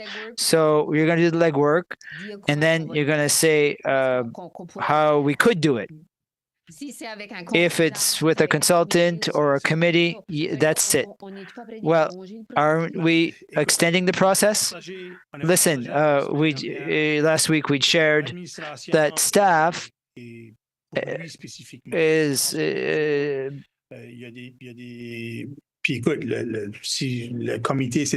the council wants to do this, there could be an expanded mandate with remuneration or something like that.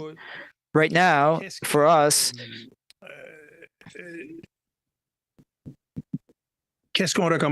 what we are recommending is that the question be studied. So the how of we're going to get there, we have to start somewhere. So I think that staff is ready to do some legwork in terms of presenting the file, preparing documentation, doing research, see what other municipalities have, see what other municipalities do. But to submit a recommendation, staff does not feel comfortable to do a specific recommendation related to composition. So we thought discussions on hiring a consultant or a committee. What have it? It's up to the council to decide. We just want to present options, and you will discuss them and pick a route with which to tackle this file. I don't know if that answers your question. No.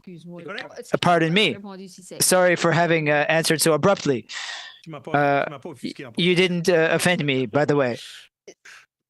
Well, you might have answered. You're going to present an action plan. What do you mean? It might be better that there be 8 and 4 here and 2 there. Not even that. Or you're too big compared to such and such, or too small compared to such and such. I missed that. We're just going to present the existing landscape in New Brunswick right now. We can do that work.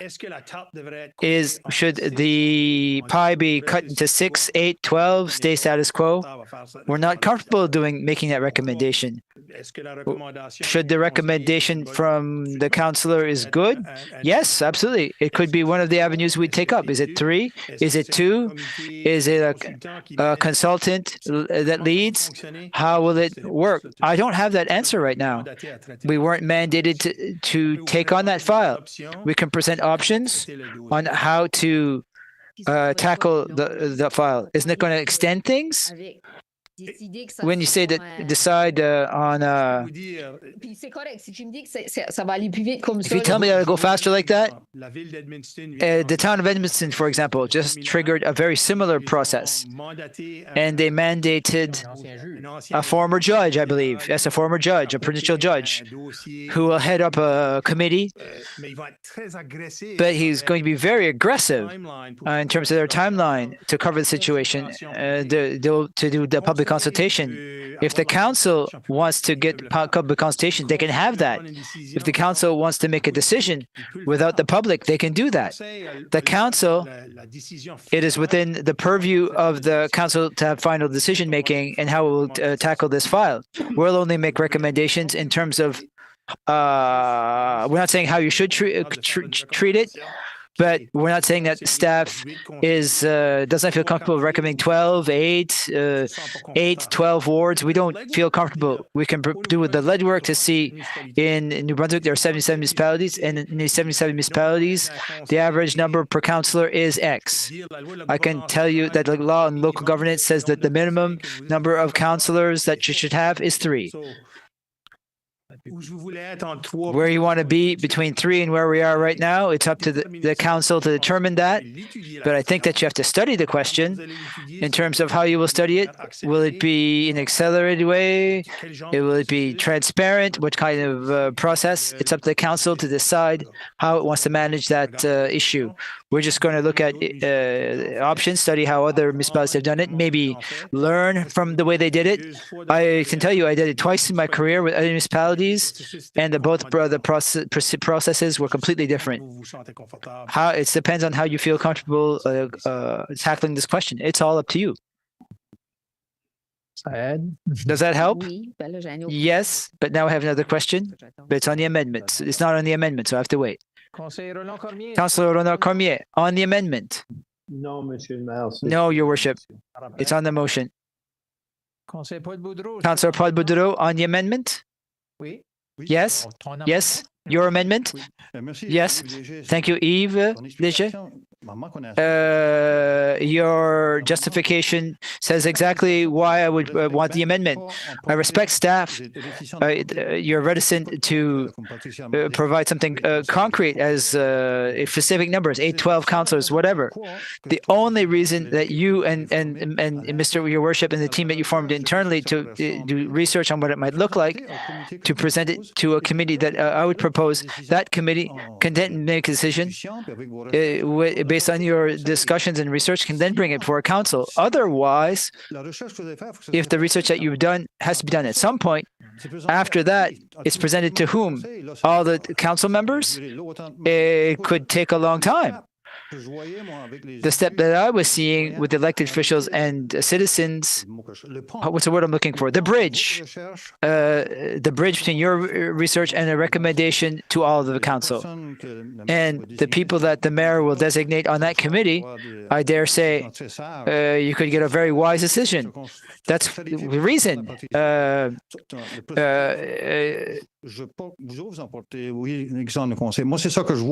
This is what I see in terms of what you explained, Yves. The council can take that decision tonight, and we're fine with that. Or we can wait, and we're fine with that. If we execute the decisions of the council, our recommendation was simply that we think that those bylaws, I think that you have the mandate to revise your governance models, revise those bylaws before the next election. That is simply our recommendation. How we get there, it's up to the council to decide. Otherwise, once you're done your research, at some point you'll hit a wall and say, who's doing what? So if you bring it to council and say, we recommend a committee, then if it's another month or 6 weeks, that's where, then it slows down. And that's the reason why I recommend this. And I will respect the council's vote. And there you go. That's my comment on the amendment. I will speak to the amendment. Yes, Councillor Cormier. My sense of things is I like his approach. I think it's essential that they become council members on that committee and have to look at all of the other aspects. I'm not a fan of kind of consultant. In my own experience, consultants usually they ask, what do you want as a result? And that's what I'll recommend to you.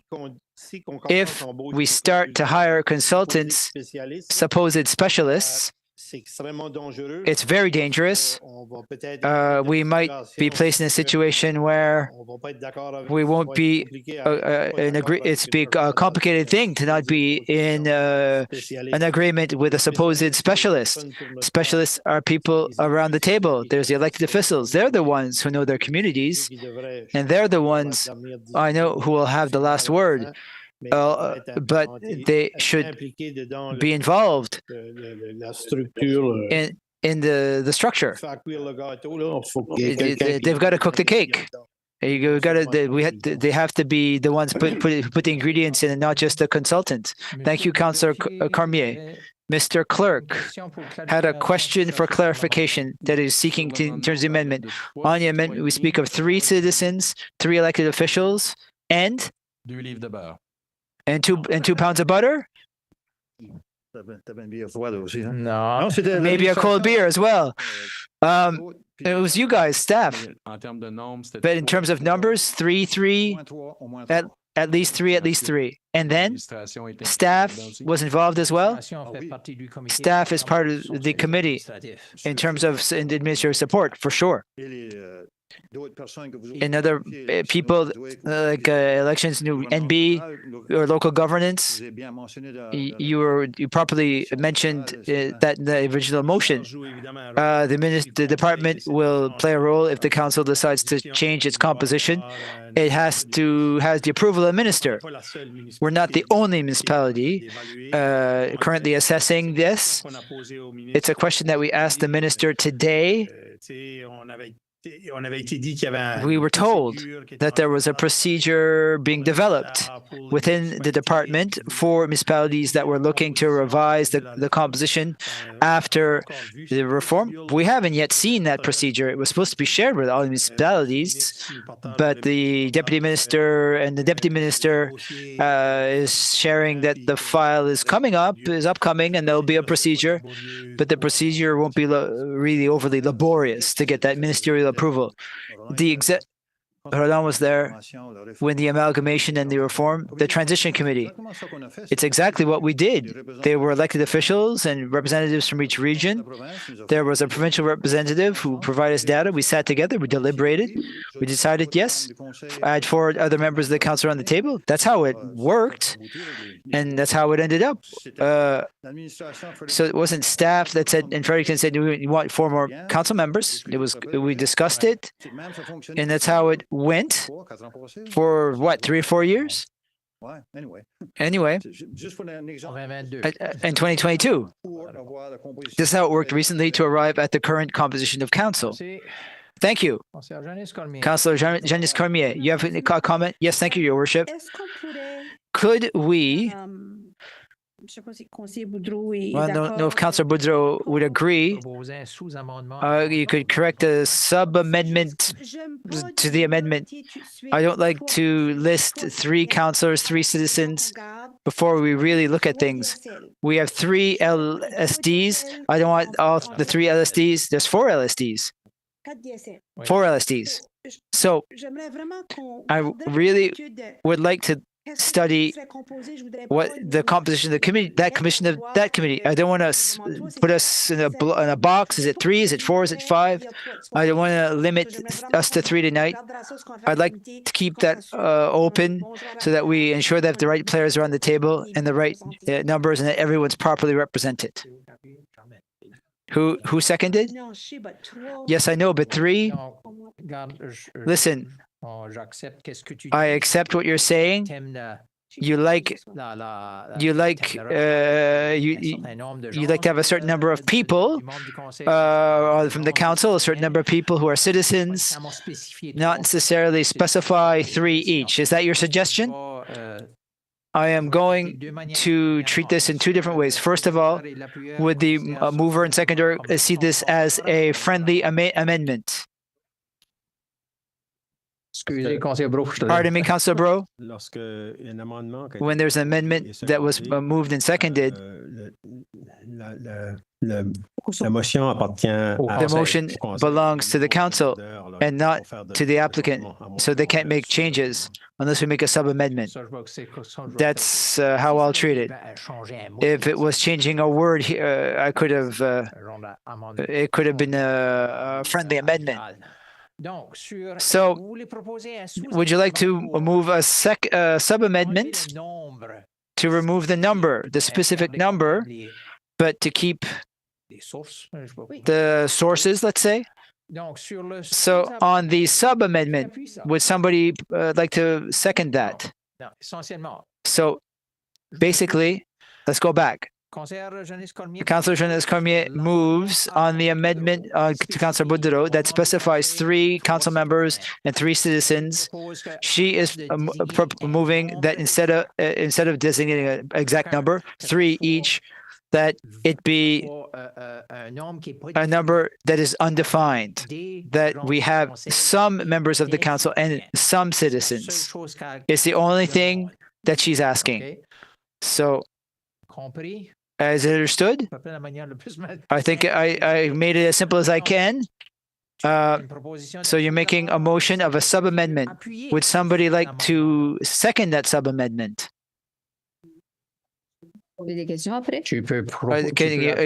can second and ask, and then on the sub-amendment, I will second to be able to ask questions. Oh my gosh, you guys are fun. I've never used my code morin so much. So, there was a question on in terms of naming such a number and only one certain number in terms of not stipulating a number of councillors or the number of citizens. I'm not saying that I'm not in disagreement with Councillor Cormier. Are we going after that? We'll have to have a meeting. We'll have to whom do we leave the decision to decide? Mr. Mayor will decide X number. It would come back to a recommendation to the council. We say that we're going to create a committee. Whether we stipulate the number or not, at the next meeting, I have to come to item 16, nominations to committees. So it'll take about the same amount of time. I can't see. So I know that I need to find 6, or I decide to propose 4 in total. It will take the same amount of time. But if we weren't in agreement, and if you came with 5 councillors and 1 member of the public, or 5 members of the public and 1 councillor, and it doesn't pass, I'm not saying it will extend, but it could extend. There's a potential for it, yes. The only thing that I would do is probably, in my own reflection, like that, I wouldn't necessarily seek to create a 35-member committee. But sometimes when you have, Paul mentioned 3, maybe 2 from staff. Well, staff would be ex officio at any rate, but they'd be part of the discussions. And we can seek out some expertise to help guide the committee as well, etc., if there is need for it, of it. Okay. Thank you. Councillor Joël Després has a question on the sub-amendment. No.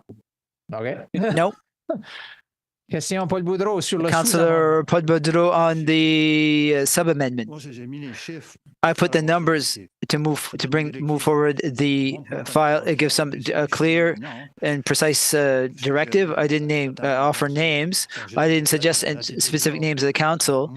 I gave that latitude, but you yourself and with staff could identify 3 elected officials, identify 3 citizens, and then at the March meeting there'll be that, and then in the meantime we might do a special meeting to accelerate things. May I finish? Yes. So with the 6 people there, with Yves and Sylvain, and they could be able to do the work by the end of March. That's why, Janice, I specified 3. That's all. Mr. Clerk, if I might bring forth a question. Normally, in a committee, you try to get an odd number. The reason is that you might show up at a tied vote that would annul everything. For example, in Edmundston, there's a 5-person committee chaired by 1 person. There's no elected officials there. There were people from the community, from different areas, people who are former MPs, former ministers, former judges, but there's no elected official. So it's 5 people, 5-person committee, just to give you some additional information. Thank you. So, Councillor Jeunesse Cormier, thank you. It's the last time I promise. After I'll start to ask votes. Well, we're discussing it. It's good. That's why we should discuss this much, because we're put on the tables around that we haven't had chance to think of. I know there are timelines here. I understand. How do I know that Councillor Boudreau that 3 is the magic recipe? That's what I'm trying to say. I don't want to close myself out in a box when we don't know what the magic recipe it is. If it takes a week longer, it takes a week longer. By doing motions like this, it doesn't give us the time to reflect and to act properly. And that causes me some difficulty. I want some time for reflection to make sure, is it 3-3? Where'd that number come out? Was it discussed? Was it really thought out? That's what I want in there. I just want the opportunity. I don't want to jam us into a box. If it's not 3-2, 3-3, 3-4, we have the flexibility and we have to come vote again. That's the only reason. We want to do things properly. But now we're caught up in 5-10 minutes to make decisions. Is it the right way to go forward? Best way to go forward? And that's why that number worries me a bit. It doesn't give me time to really think about it. We want to do things properly. It's not a file that you want to just pass. Thank you. I'm done. So, Sur le sous-amendement, on the sub-amendment, to have no specific numbers, you're creating a committee. We want councillors and we want citizens. That's the only thing it would say. sur le sous-amendement, On the sub-amendment, all those in favor, raise your hand, please. 1, 2, 3. Mr. McEnroy, is he raising his hand? I'm assuming, Harry, you have your hand Harry. to signify your vote. Yes, correct. All right. You never know what the virtual hand means on the screen. Okay. Tous contre. All those against. Majorité l'emporte. The majority carries it. Sur le sous-amendement, On the sub-amendment, the sub-amendment is defeated. donc sur So on the amendment, l'idée de the idea to create a committee, 3 membres du conseil, 3 members of the council, 3 citizens. tous en faveur. All those in favor, raise your hand. 1, 2, 3, 4, 5, 1, 2, 3, 4, 5, 6, 7, 8, 9, 10. Tous contre. All those against. 2 contre. 2 against. Donc, on crée un comité. So we're creating a committee Ça, c'est ajouté à la that will motion be added to the motion devant nous. before us. Donc, la motion So the motion, amendée, ouais, the amended motion, sur la motion on amendée. the amended motion. Conseil Cormier, question? Councillor Cormier, do you have a question? Remote. Merci. J'ai vu ta main. Oui, merci. Yes, I saw your hand. Thank you, Your Worship. Avec tout le respect, With all j'ai pour mes collègues. with all due respect to my colleagues, je dois vous dire que I must tell you that je suis pas d'accord de I'm not avec at all in tout agreement ce qu'on s'embarque. with where we're heading. On a eu cette discussion-là We had this discussion passé. 1 month ago. Le Conseil a The council décidé decided tant at the time avancer avec to not aucune go forward étude. with any study. Durant la réforme municipale, During the municipal reform, il y a eu un comité de 8 there was a committee of 8 people that was formed. The minister approved a council of 12. If you ask today, is a 12-member council, is it too much for the municipality of Shediac? I would publicly say yes. A council of 12 is too much for a municipality of 11 or 12,000 people. But where we're not entirely in agreement, where I'm not entirely in agreement with some of my colleagues, is when that change has to happen. Do you have to do that for the next election?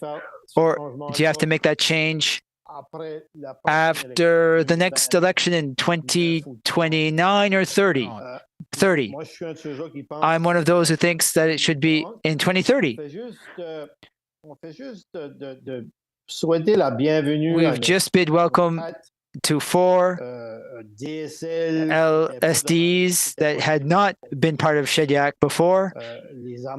We've just amalgamated them.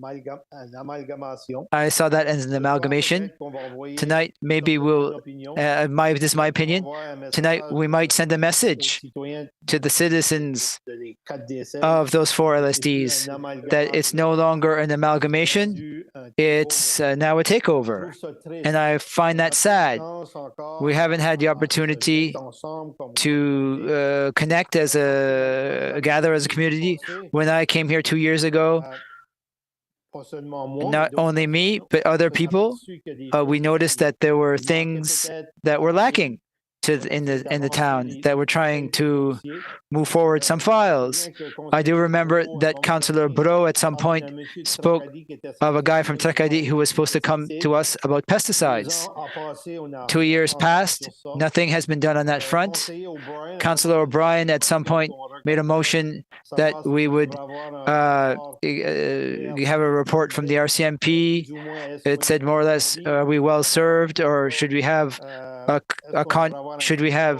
contract, a separate contract? Nothing seen. I've seen nothing on that. I've been for a year and a half trying to have the environment committee in place. Nothing on that. Municipal plan. Finally, we're starting drop by drop. I think we'll have something soon.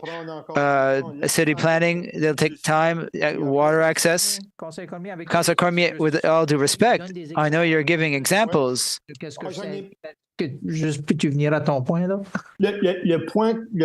Can you make your point? So the point I would like to continue to make, Mr. Mayor, there are a lot of urgent files for the citizens of the town of Shediac, and you seem to say, like this evening, because this one is even more important than all the other files we did not work on.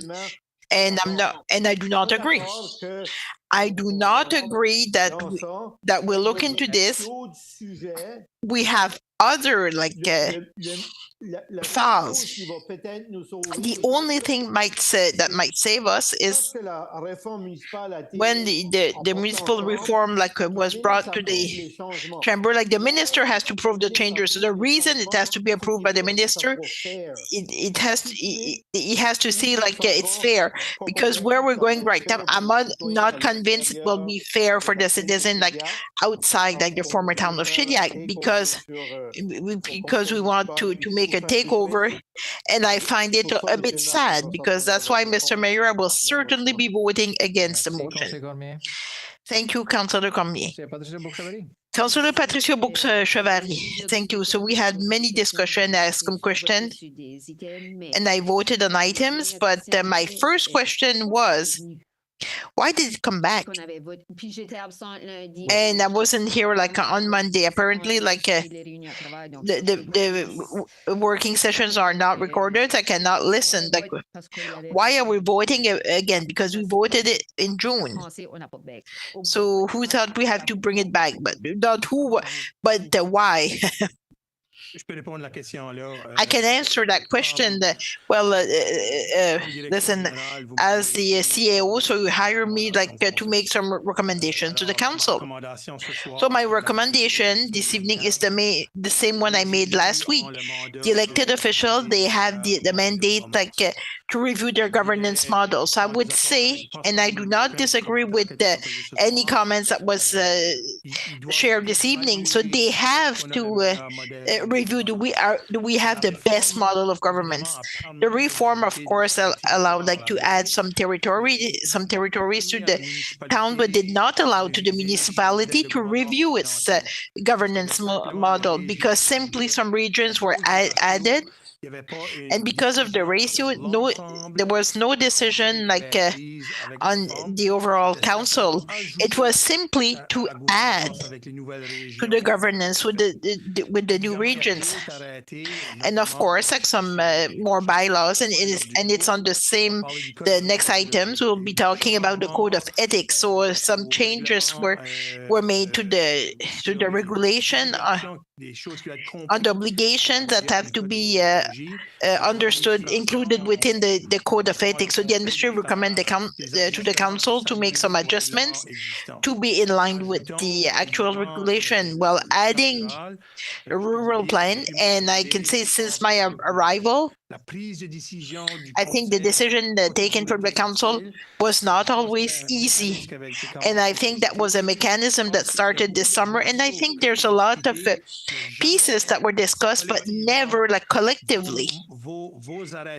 Your bylaws like that governs you. So I made a recommendation to the mayor and the council, as I'm doing right now, like you are in the obligation of reviewing. You do not have to change them. We're simply asking you to study them.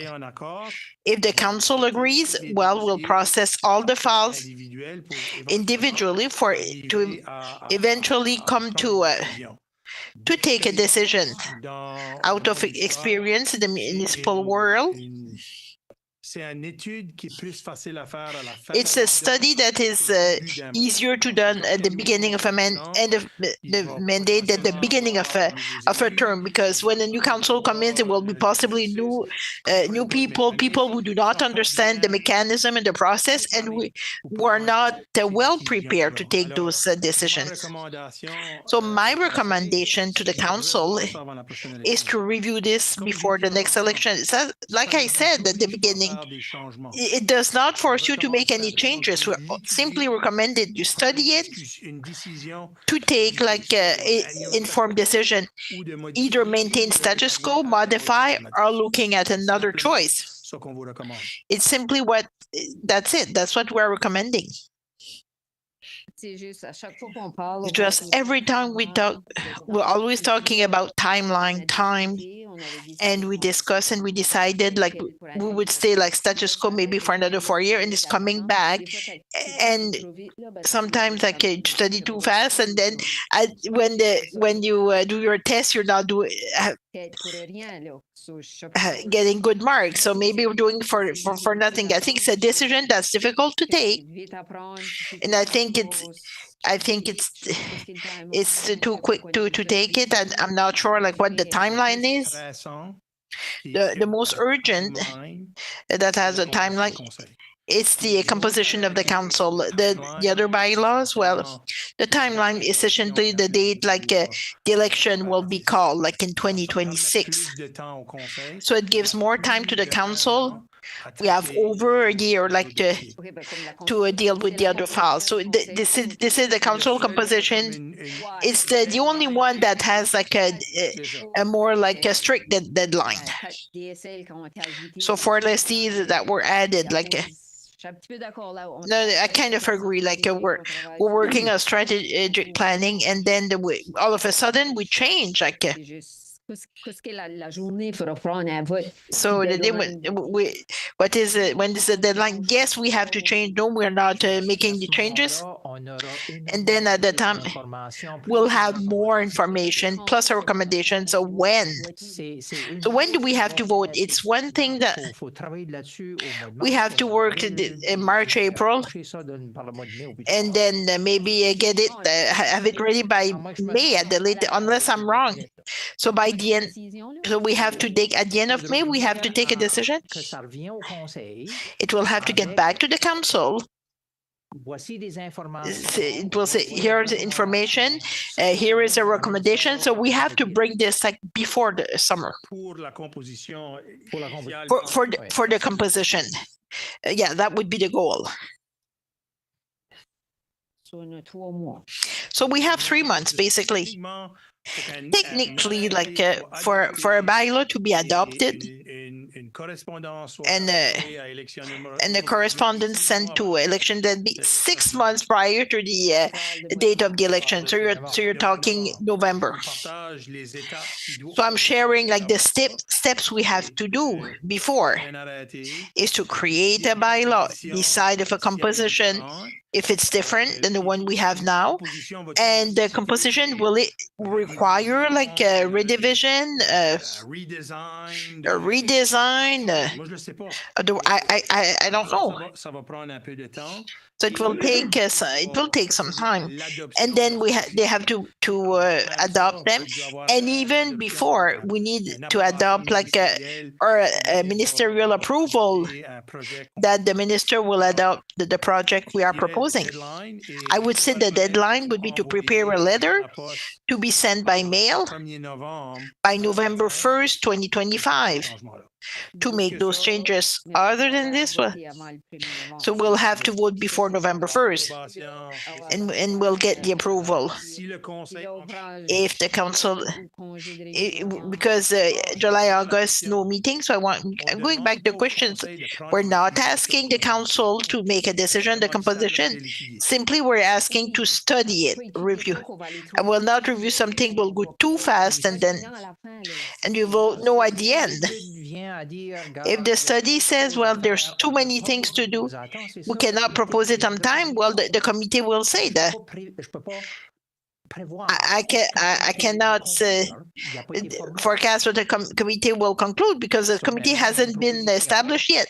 So we have a motion that is included in the original motion to go with this, and then also with the committee. So this is the vote for this evening. Can you read it again?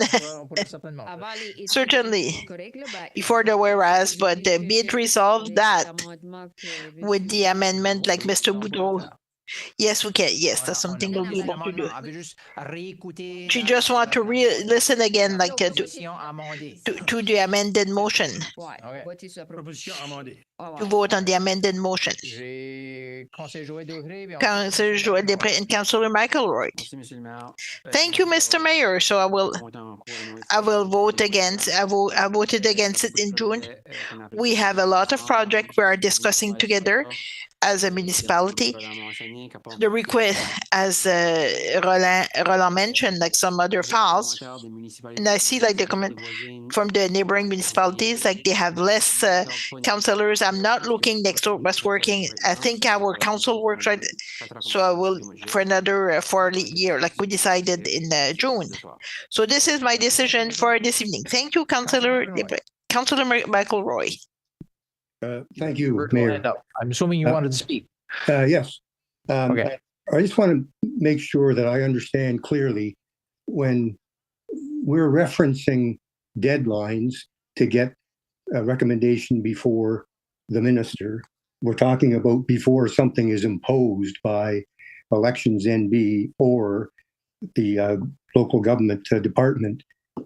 Is there a suggestion that if we do not move forward with considering changing the composition of this council before the next election, that we'll be ordered by one of those entities to do so? Or no. Are we self-imposing this deadline by saying we, and I understand that with respect to Yves' position, that he thinks, believes, and as is his job to recommend to us, his recommendation is that we do this study, and if we're going to do it, we have to do it in line with the deadlines. We have to do it in line with being able to affect the change before the next election.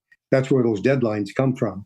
But if we stuck to our decision of June, or even of last month or whatever, to not move forward with reviewing, analyzing, and considering what size our council should be going into the next election, there's nobody in the province that's going to tell us we have to go ahead and do that. We can move on to the next election with the current composition of council and be fully in accordance with all of the requirements that apply.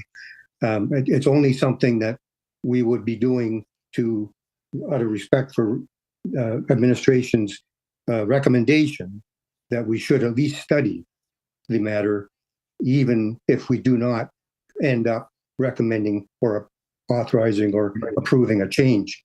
So I think that should be clear, that we're not really under any pressure to do anything except if we want to move forward with a study, then obviously deadlines are going to apply. But if we want to leave the status quo and deal with the matter after the next election in time for the election in 2030 or wherever, as was referenced by Councillor Roland Cormier, then we are perfectly within our rights to do that.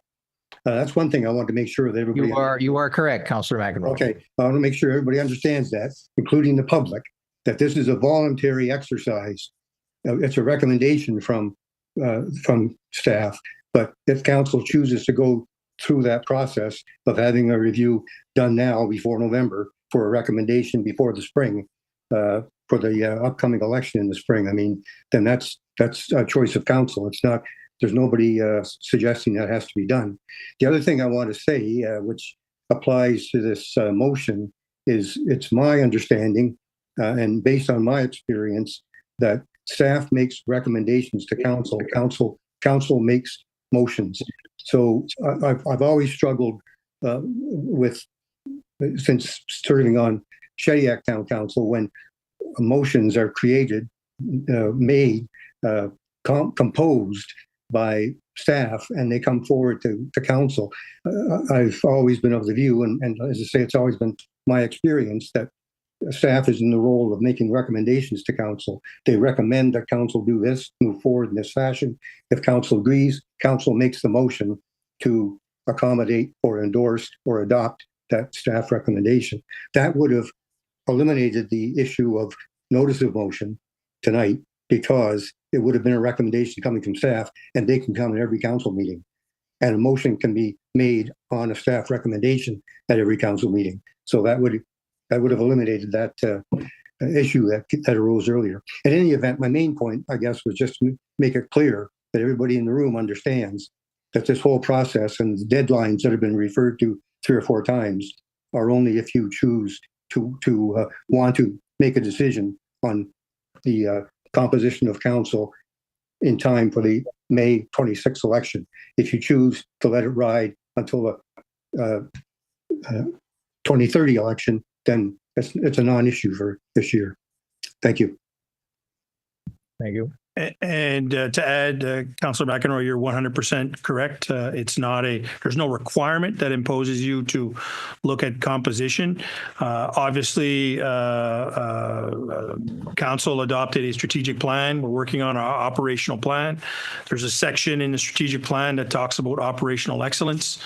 Operational excellence isn't just a staff empowerment or how do we improve staff. It also encompasses council and its decision-making abilities. So that's why our recommendation was to look at these packages of bylaws on how we could or how council should look at play a leadership role in looking at how they are governed, how they should decide what best mechanism suits them, and that is simply our recommendation for it to be studied, not to impose. That again, the decision lies with council in the end. So. Merci Yves. Conseiller Roland Cormier, je crois que tu as ta main levée. Councillor Roland Cormier, si Point of clarification. Point de clarification. If the motion passes today and the committee is formed, and at the end of the day, something is recommended of changing council example, at the end of the day, council will have the final decision. But at the end of the day, because of the law that exists right now, the minister shall have the last say on composition of council. Would I be correct saying that, Monsieur le DG? He does not have final say on council composition. He has the authority to approve or deny our application to modify council composition. So he has a veto. He has a veto. That's correct. Yeah. So he could. I just want to make sure that council members understand that before the vote. Just like Councillor McEnroe had a few points, I just wanted to make sure that that was on the table as well. Yes. The minister can impose a composition, No, but he can veto it. but he can veto what is recommended by the municipality if they decide to change the composition. Yep, thank you. So he can veto, but he can't come up with his own version. No, that's fine, monsieur. Yeah. OK, cool. Donc, So, hopefully combien? Anyway. J'avais une membre du conseil qui a demandé pour qu'on I have a council member that we read the motion again. Joyce is more fresh in our mind. Donc, je crois que je l'ai parce que ça mentionne les I think I have it. Donc, étant donné que la réforme Since the reform of local governance in 2023 changed the number of council and the geographic repartition of the municipal council, since those changes were put in place for the actual term for 2022 to 2026 of the council, whereas the next municipal elections will be in May 2026, be it resolved that a committee be established comprised of 3 citizens, 3 elected officials, and administration members to study the issue, the question of representation and distribution of municipal council with any deadline put in place by the Department of Local Governments or Election NB. Donc, c'est ça résume tout ça, OK? It summarizes all of this. Je vais demander un vote en On this main. note, I will ask Peut-être une divergence. a vote by raised hands. En faveur de All in favor, raise your hand. 6. Tous contre. Against, 3, 1, 2, 3, 6. 5, 6. 6 pour, 6 contre. 6 for, 6 against. On est 12. Il y en a 2. We are 12, so Dans un cas comme ça, c'est moi qui fais le in a vote. case like this, Il suffit que c'est un so vote pour since a vote to study the issue, I vote in favor. Merci. Thank Monsieur you. le maire, Mr. Mayor, juste pour notre information, les gens. just for information, like for people remotely, could it be put public, like to know who voted for and who voted against? I apologize and I respect like the council's decision, but I would like to know like who voted for and who voted against. So we can take note of this, so it's included in the minutes. Parfait. Non, je vais te le dire. I will tell you. Donc, 12.1.2. 12.1 to do Code of Ethics. J'espère que celui-ci sera moins I hope this one will be less complex. Monsieur le DG, un petit peu de- Mr. Executive Director, the CEO, of course, we recommend just to make some modification to be in line with the regulations of the Code of Ethics, because there were some changes. We just wanted to make sure, like, to do some modification and propose to the Code of Ethics to be in line with the municipal regulations.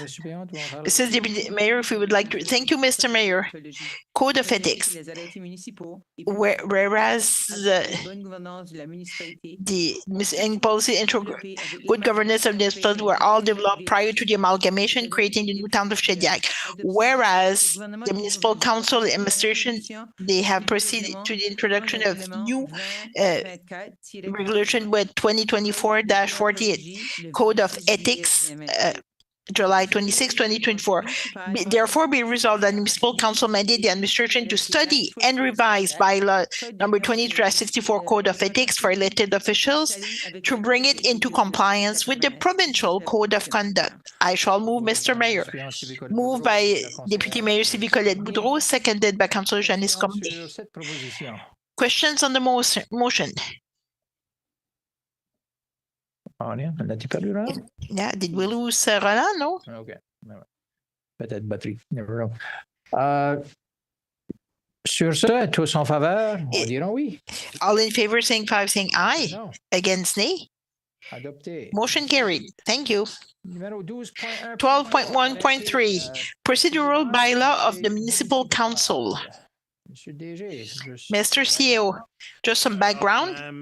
Well, it's a same explanation. Just to do a review of the procedural bylaw. It's a methodology for decision taken to make sure it's the best one. And of course, that gets to go back to the council with the recommendations on any modifications, but it's mainly to study the question to see what works and what's not working and what could be working for us and how we could improve the decision-making process.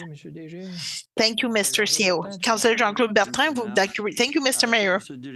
Procedural bylaw of the municipal council, whereas the municipal bylaws and policy ensuring good governance of the municipality were all developed prior to the amalgamation created the new town of Shediac, whereas the municipal council and the administration have identified some improvements that could be included in the revised version of bylaw number 23-03 procedural of the council of the bylaw of the council of the town of Shediac. Therefore, be it resolved that the municipal council mandates the administration to study and revise bylaw number 23-03 procedural of the council of the town of Shediac. I shall move, Mr. Moved by Councillor Jean-Claude Bertin, seconded by Councillor Emile O'Brien. Questions on the motion? Seeing none. All in favor, signify by saying aye. Against nay. Motion carried. 12.1.4 Council Remuneration and Expense Account. Mr. CEO, the background information. Thank you, Mr. Mayor. Well, I would say like this bylaw is in compliant with the composition of the council, and of course, the council has to see what is the existing composition, what is the financial impact, and if there is a modification to the modification to see what would be the financial impact. And I'm sharing this with you because we want to increase the number of councils with more reduction, but the council always have to assess the financial impact in the budget envelope. So this bylaw would be very much related to la question de composition. To the item on composition, to see if the council wants to bring modification or maintain status quo on the existing composition. So, Germaine Galland, if you'd like to read it. Thank you, Ms. Council Remuneration Expense Account. Whereas the municipal bylaws and policy ensuring the good governance of municipality were all developed prior to the amalgamation creating the new town of Shediac, whereas it is a good practice to review the various policy regulating the activities of the municipal council. Therefore, be it resolved that the municipal council mandates the administration to study and revise number 17-02 business expenses of members of council and bylaw number 23-02 mayor and councillors remuneration. I shall move, Mr. Mayor. Moved by Councillor Germaine Galland, seconded by Councillor Jean-Claude Bertin. Questions? Councillor Patricia Bourg-Chevary. I just have a question that will be studied and reviewed. If there is a recommendation, it will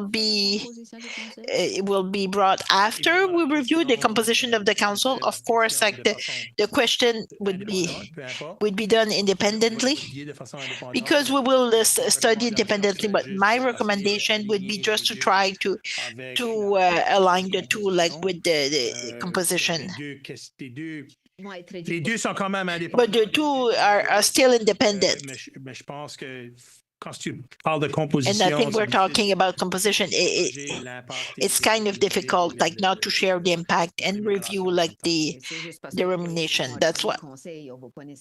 If we reduce the number of council members, I will not keep the same budget. I have to admit, since my arrival, since I came in, when I look, we always look at to optimize like the procedure for the expense account, how we can streamline more for the administration without adding like an additional task. And I think the review of the policy would allow us to streamline, to see if the council wants to optimize like the procedure for expense account. D'autres questions? Donc, tous No en other faveur? question. All in favor, saying aye. Contre, non? Against, nay. Adopté. It's motion carried. Thank you. Numéro 13. Thir- Demande des renseignements par les membres du Conseil. Request for information. So if Mr. CEO Information vous cherchiez du responsable. omitted like an information in his report, Jean-Claude Bertin. Councillor Jean-Claude Bertin. Thank you, Mr. Mayor. I was asked if it would be possible, Mr. Mayor, to look at Rachel Street, the Case Tracy and Bober Street, if it would be possible to have speed bumps installed on those streets, because some towns are installing speed bumps because a lot of people think like the speed is too high and there's a stop sign. It's a request that was made by some citizen.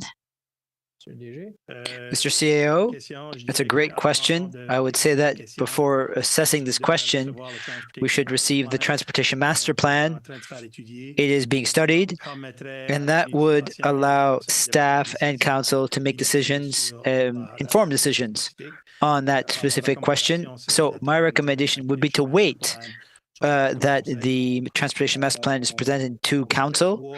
We are expecting that the report will be presented soon.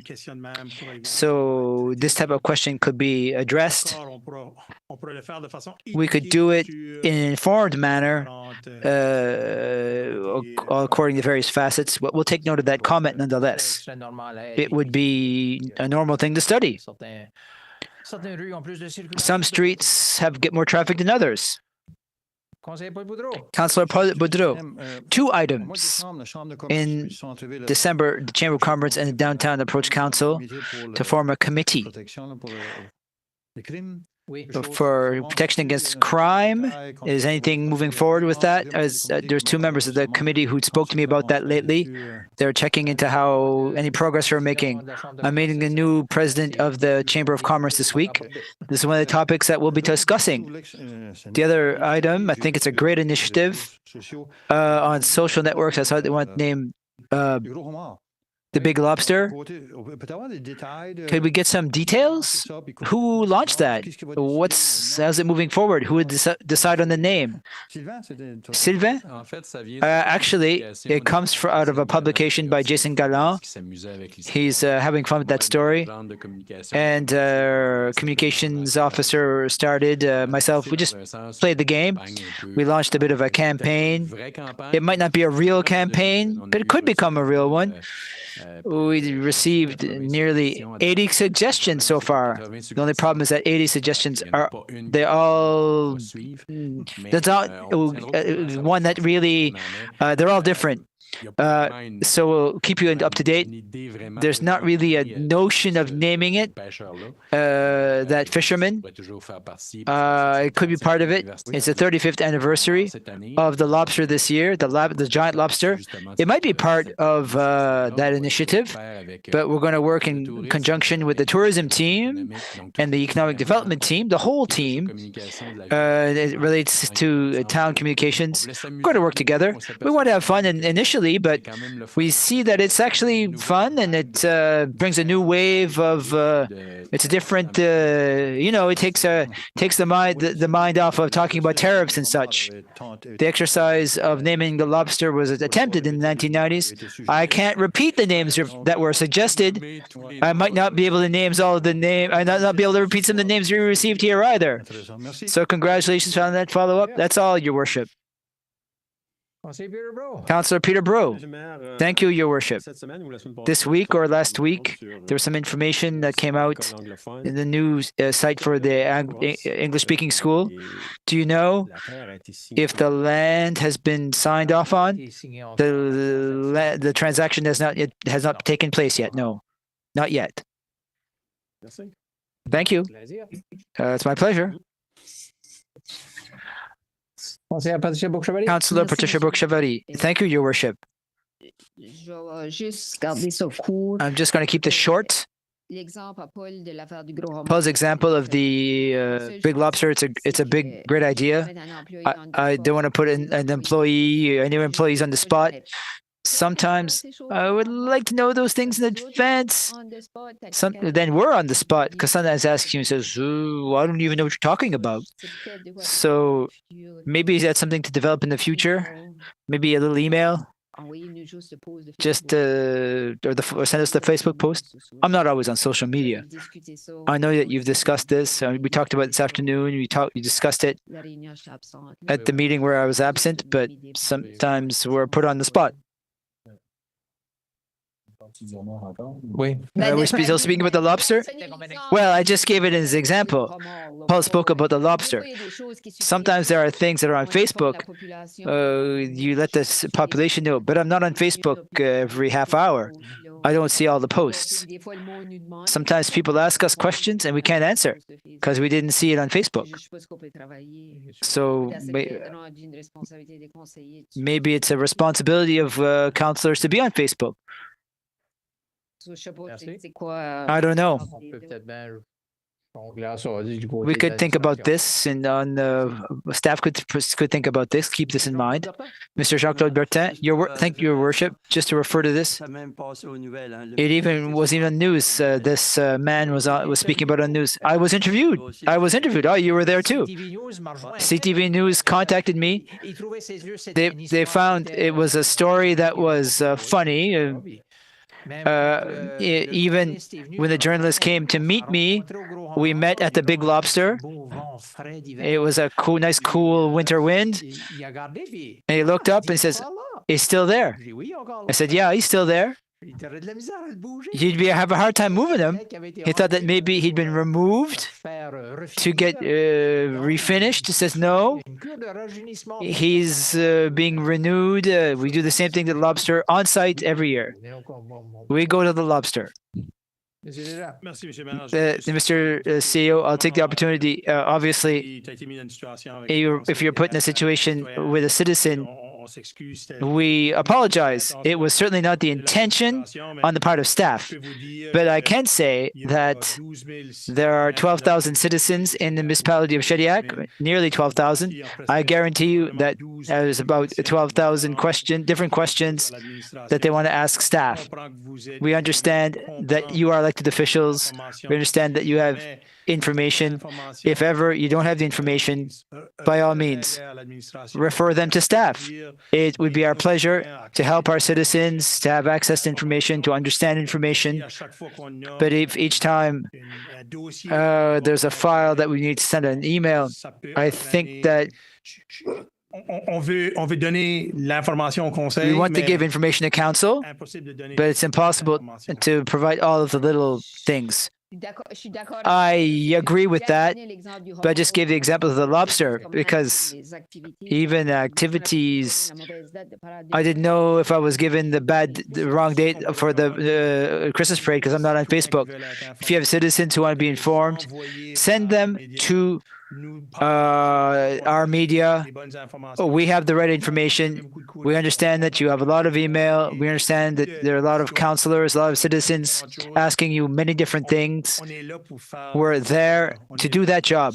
We're there to inform citizens. I understand that. On my end, I feel bad when I don't have the answers. I'm part of the council. And I do understand. I agree with what you're saying. We're there to help you. I know, but we'd be helped by knowing it too. Thank you, Madam Councillor. So nothing under 1415, motions and resolutions. We have a motion for the Municipal Capital Borrowing Board for the Calder project. Vous allumez, là, Madame la Directrice. It's you. You're up, Madam Director. Can you give us a bit of context for this one? Yes, it's the request for the Capital Borrowing Board is for Calder Street and the storm sewer culvert that we have to replace for the trail.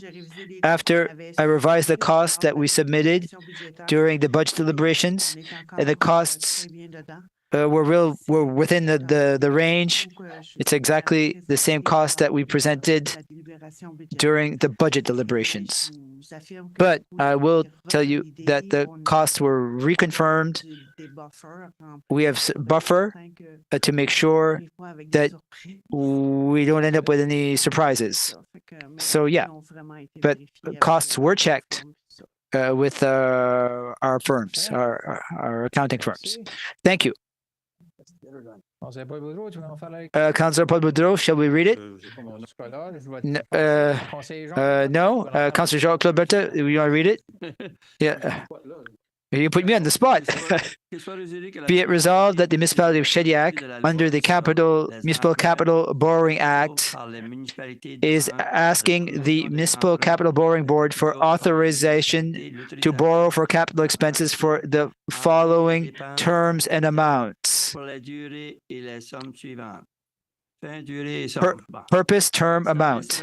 Transportation services, Calder Street, 15 years, $3,600,000. Storm sewer for trail, 15 years, $1,825,000. Environmental Health Department, Calder Street, 15 years, $800,000. Be it further resolved that the treasurer be authorized in the name and on behalf of the town of Shediac to negotiate interim funding for the general capital fund according to the authorizations issued by the New Brunswick Municipal Finance Corporation. I so move. Moved by Councillor Jean-Claude Bertin, seconded by Councillor Paul Boudreau. Any questions, Councillor Paul Boudreau? It's a technical question on one of the loans, the works on the trail. For how long? And is it this summer that is foreseen, Mr. CAO? And is there an estimated duration? Well, it depends. We obviously have to receive the approval of a WAWA approval. Correct me if I'm wrong, but Mr. Director of Municipal Operations, and sometimes there's certain work related to a WAWA that is more permissible during winter, because that's during the summer. So we'll have to respect the obligations. But the works are set to start this year. And obviously, if we can complete them this year, we will complete them this year. But it's for this year. So it's a popular section. It connects all the Pointe du Chêne, Parley, in the town. Yes, absolutely. And the replacement, it's obvious to try to maintain the trail. We will certainly share some communications and have something ready. If it is, if we will disrupt the summer activities. Mr. McEwen, I was simply going to add that the project to replace the culvert is dependent on the WAWA permit, but yes, to give you a sense of the scope of work, it's 8 to 10 weeks for that project. And we'll need to work with the Department of Community Life to make sure that there's a detour that is clearly indicated. We don't want to give you false expectations. It is a major project. Great. Thank you very much.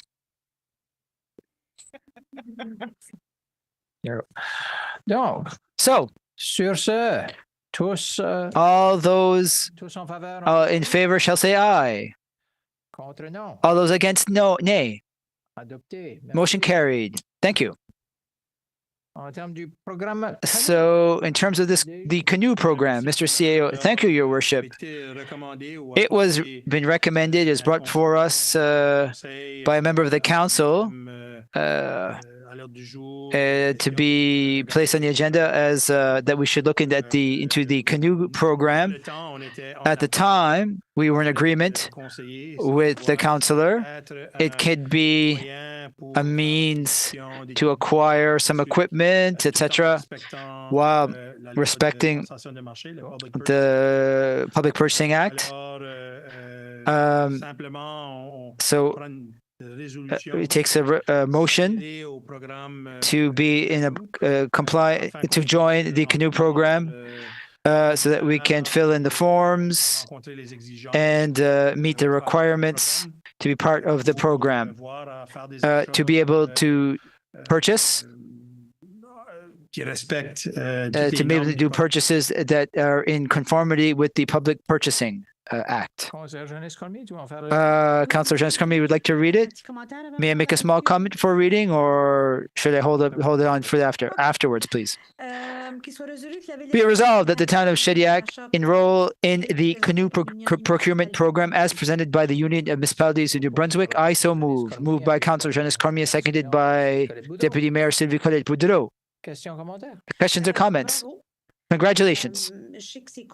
I know that it's Councillor Cormier that's bringing this to the table last time, but since the start, that when I'm at the council, when I went to the Union of New Brunswick Municipalities, Canoe is always there, and they offer a service that we're not taking advantage of it. So congrats to the staff for looking to enrolling in that program. I think that there's advantages that when we can win. It'd be a win-win for us. Any other questions?